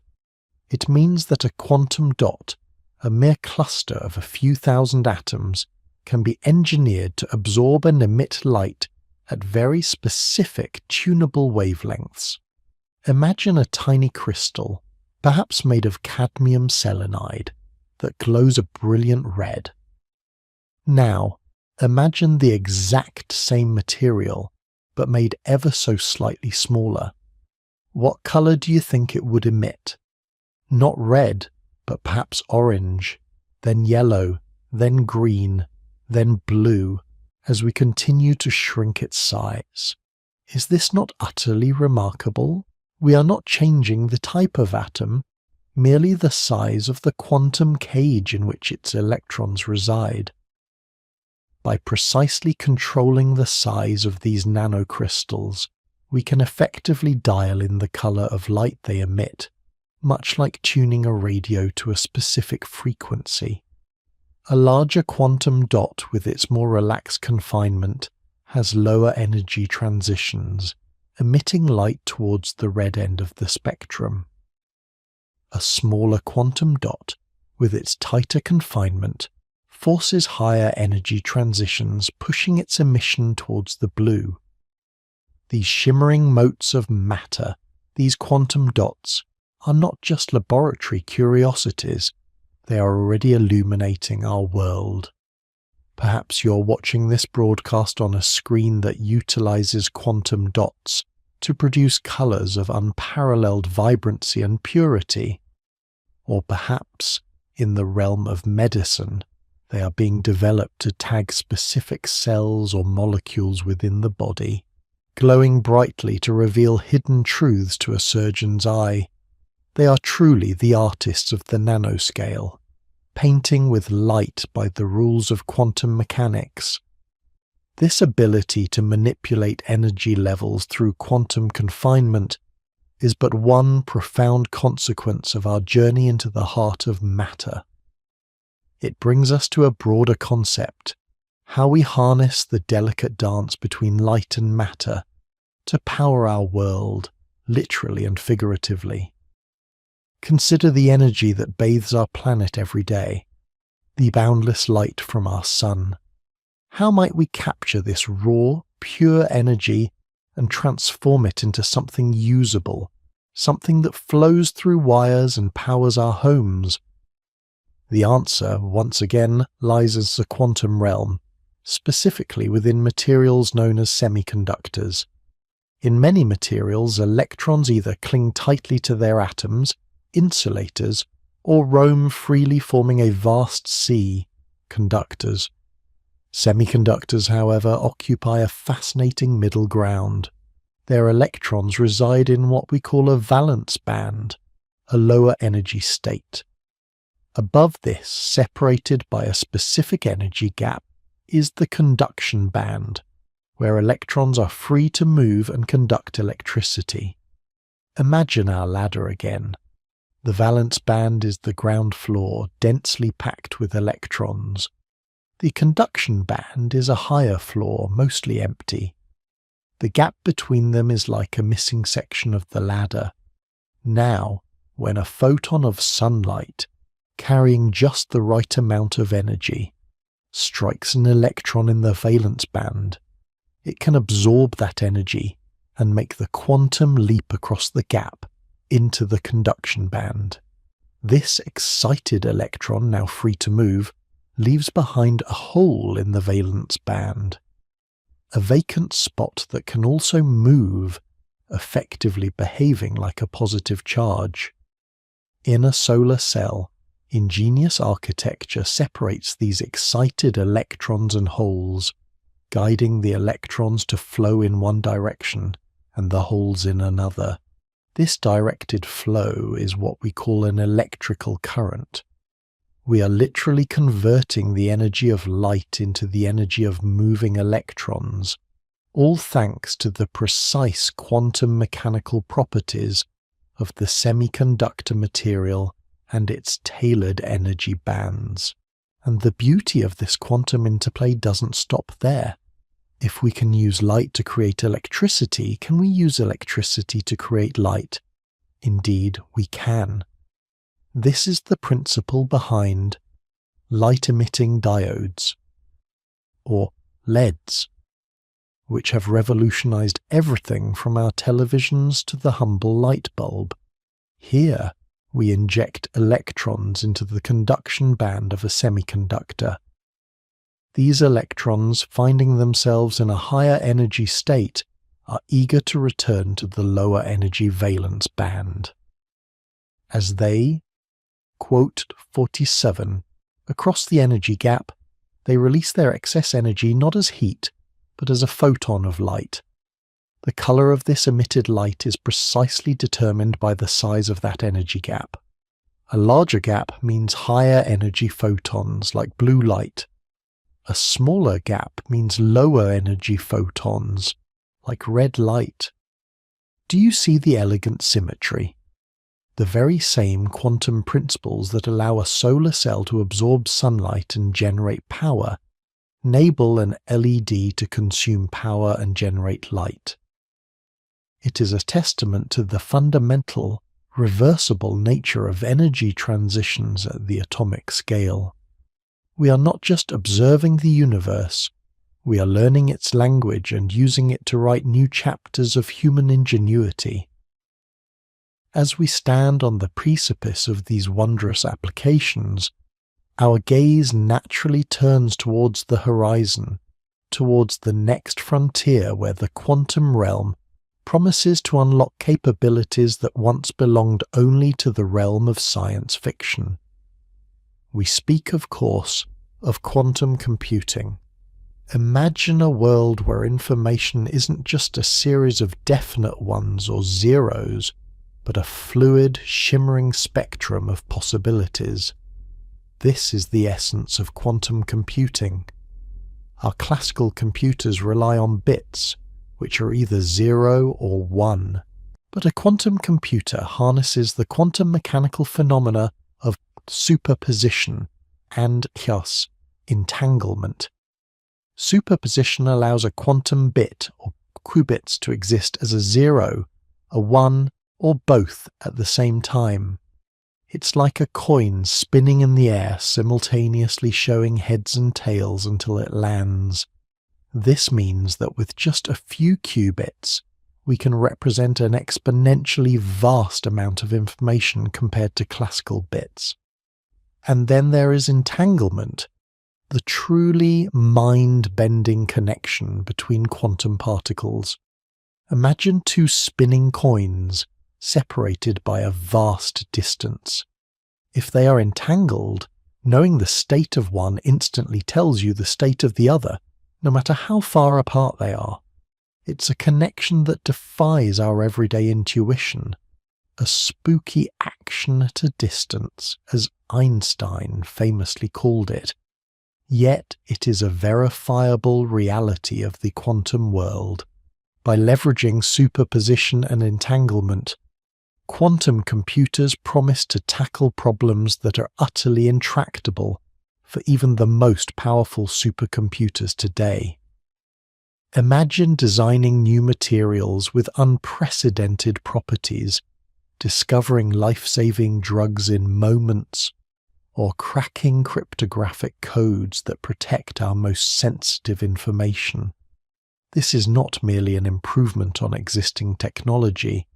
It is a fundamental shift in how we process and understand information, pushing the boundaries of what is computationally possible. We are, in essence, learning to speak the universe's most fundamental language, not just to understand it, but to converse with it, to shape it, to unlock its deepest secrets. From the precise colors of a quantum dot to the boundless energy of a solar cell, from the illuminating glow of an LED to the unimaginable potential of a quantum computer, we see the profound impact of these tiny invisible whispers of reality. This journey, dear friends, has shown us that the quantum world is not merely a distant abstract concept. It is the very fabric of our existence, the unseen architect of all that we perceive, and the fertile ground from which the future springs. It is a world of exquisite beauty, where probability dances with certainty, where particles are waves, and where the smallest scales hold the grandest promises. We have dared to peer into this heart of matter, and what we have found is not just science but poetry, woven into the very structure of reality itself. And in understanding it, we do not diminish the mystery, but rather deepen our awe for the intricate, breathtaking tapestry of the cosmos. We have journeyed far, haven't we? From the silent, vast emptiness within a single atom, to the intricate dance of electrons dictating molecular shape and interaction, to the very engines of life and the dazzling promise of future technologies. We began by peering into the heart of matter, seeking to understand the whispers of existence at its most fundamental level, and what we found was not a static, predictable clockwork, but a vibrant, probabilistic symphony. You have witnessed the elegance of electrons, not as tiny planets orbiting a sun, but as shimmering clouds of possibility, their energy quantized, their positions a matter of probability. We saw how the Schrödinger equation painted these ethereal portraits, how quantum numbers gave each electron a unique identity, and how the Pauli exclusion principle orchestrated their non-overlapping harmony. We wrestled with the profound implications of Heisenberg's uncertainty principle, learning to embrace the inherent ambiguity at the core of reality, where the act of observation itself becomes part of the unfolding truth. From these fundamental particles, we watched as atoms reached out, forming the invisible bonds that knit the universe together. The sharing of electrons in uncovalent bonds, the generous transfer in ionic bonds, each a testament to the ceaseless quest for stability. We sculpted molecules with VSEPR theory, understanding how electron pairs, like invisible hands, push and pull atoms into their unique three-dimensional forms, dictating everything from a molecule's polarity to its very function. And then we felt the subtle embrace of intermolecular forces, those gentle attractions that hold the world in liquid and solid states, making life as we know it possible.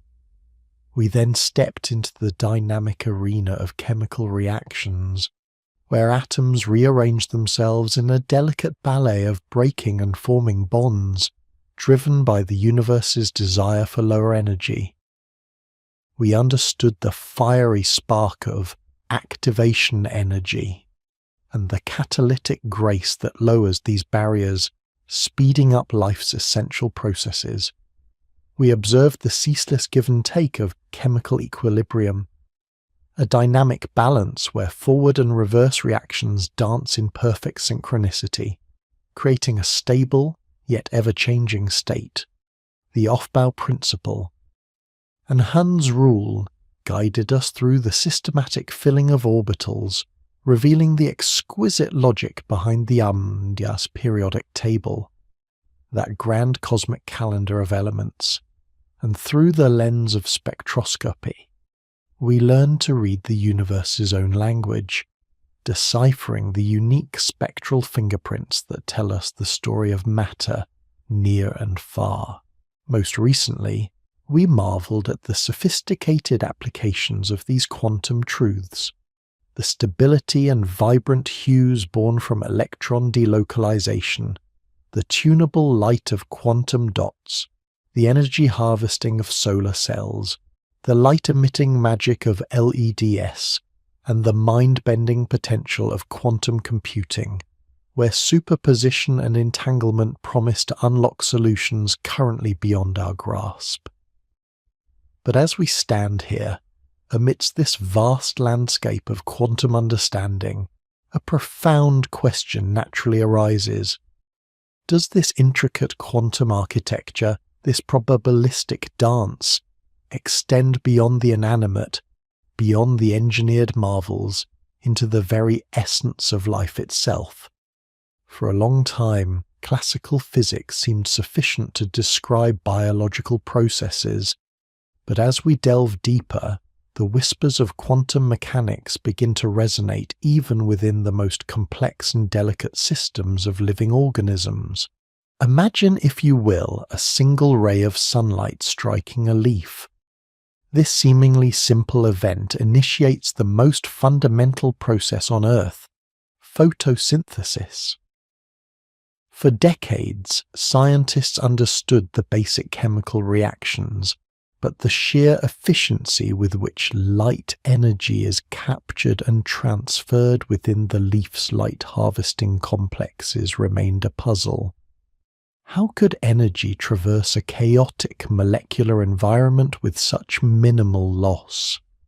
The answer, it now seems, lies in the quantum realm. Electrons in these complexes don't just hop from one molecule to the next in a classical step-by-step fashion.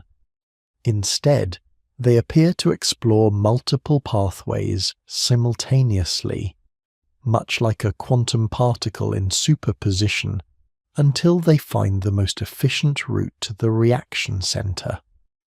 This phenomenon, known as quantum coherence, allows the plant to act almost like a quantum computer, efficiently guiding energy where it's needed.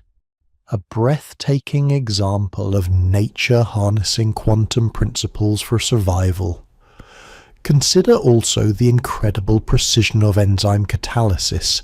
Enzymes, those biological speed demons, accelerate reactions by factors of millions or even billions. While we understand their lock and key mechanisms, there are instances where the classical explanation falls short.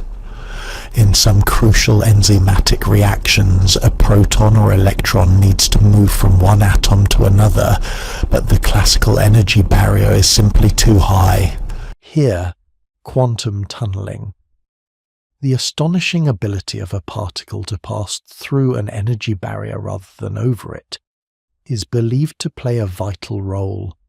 Instead of needing enough energy to climb the mountain, the particle simply tunnels through its base, a quantum shortcut that makes life's chemistry possible at body temperature. Is it not truly wondrous to consider that the very processes sustaining your breath, your thoughts, your existence might hinge upon such a counterintuitive quantum trick? Even our senses, those incredible gateways to perception, might have quantum underpinnings. The sense of Guy's Smellaire, for instance, has long been attributed to the shape of molecules fitting into receptors, like keys in locks. But an alternative, fascinating theory proposes that we might actually be smelling molecular vibrations. If true, this would mean that our noses are, in a sense, quantum spectrometers, detecting the unique vibrational frequencies of molecules. Imagine a subtle quantum resonance, a musical note played by a molecule, is what you perceive as the scent of a rose or the tang of citrus. And what about the remarkable ability of migratory birds to navigate Earth's magnetic field? This seemingly magical feat, guiding them across continents, is increasingly being attributed to a quantum compass.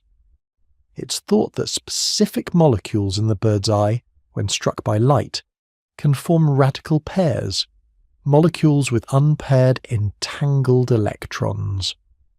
The subtle influence of the Earth's magnetic field can then affect the spin states of these entangled electrons, altering the chemical reactions that follow. The bird, in essence, sees the magnetic field as patterns of light and dark, a direct manifestation of quantum entanglement guiding its extraordinary journey. These glimpses into quantum biology are not mere curiosities, they are a profound testament to the pervasive nature of quantum mechanics. They remind us that the rules we have painstakingly uncovered are not confined to the laboratory or the distant stars, but are woven into the very fabric of life itself. The shimmering cloud of probability, the discrete steps of energy, the non-local connections of entanglement. These are not just abstract concepts for physicists and chemists. They are the fundamental operators of our own existence. As we conclude this particular journey through quantum chemistry, it is important to acknowledge that our understanding, while vast and ever-growing, is still but a flickering candle in the grand cosmic darkness. The quantum realm continues to hold profound mysteries. We have built models, devised equations, and observed phenomena that confirm the strange and beautiful truths of this world. Yet the why often remains elusive. Why does reality behave this way? What does it truly mean for something to be a wave and a particle? What is the ultimate nature of observation and consciousness in shaping quantum reality? These are questions that extend beyond the scientific, touching upon the philosophical, the existential, and perhaps even the spiritual. But perhaps the greatest truth we have uncovered is not a definitive answer, but the profound beauty in the question itself. The universe, at its smallest scale, is not a dull, predictable machine, but an endlessly creative, probabilistic dance. It is a realm of inherent wonder, where elegance and mystery coexist in perfect harmony. You, our curious companion, have now walked through this unseen architecture. You have touched the quantum truth. Carry this understanding with you. Look at the world around you, at the vibrant colours, the solid ground beneath your feet, the warmth of the sun, the intricate patterns of life, and know that beneath it all there is a constant, exquisite quantum ballet unfolding. Every atom, every molecule, every interaction is a testament to the principles we have explored together. The journey of discovery never truly ends. It is an ongoing invitation, a gentle whisper from the universe, urging us to look closer, to wonder more deeply, and to embrace the profound beauty of what lies just beyond the veil of our everyday perception. May your own quantum curiosity continue to guide you, illuminating the unseen wonders of our shared existence.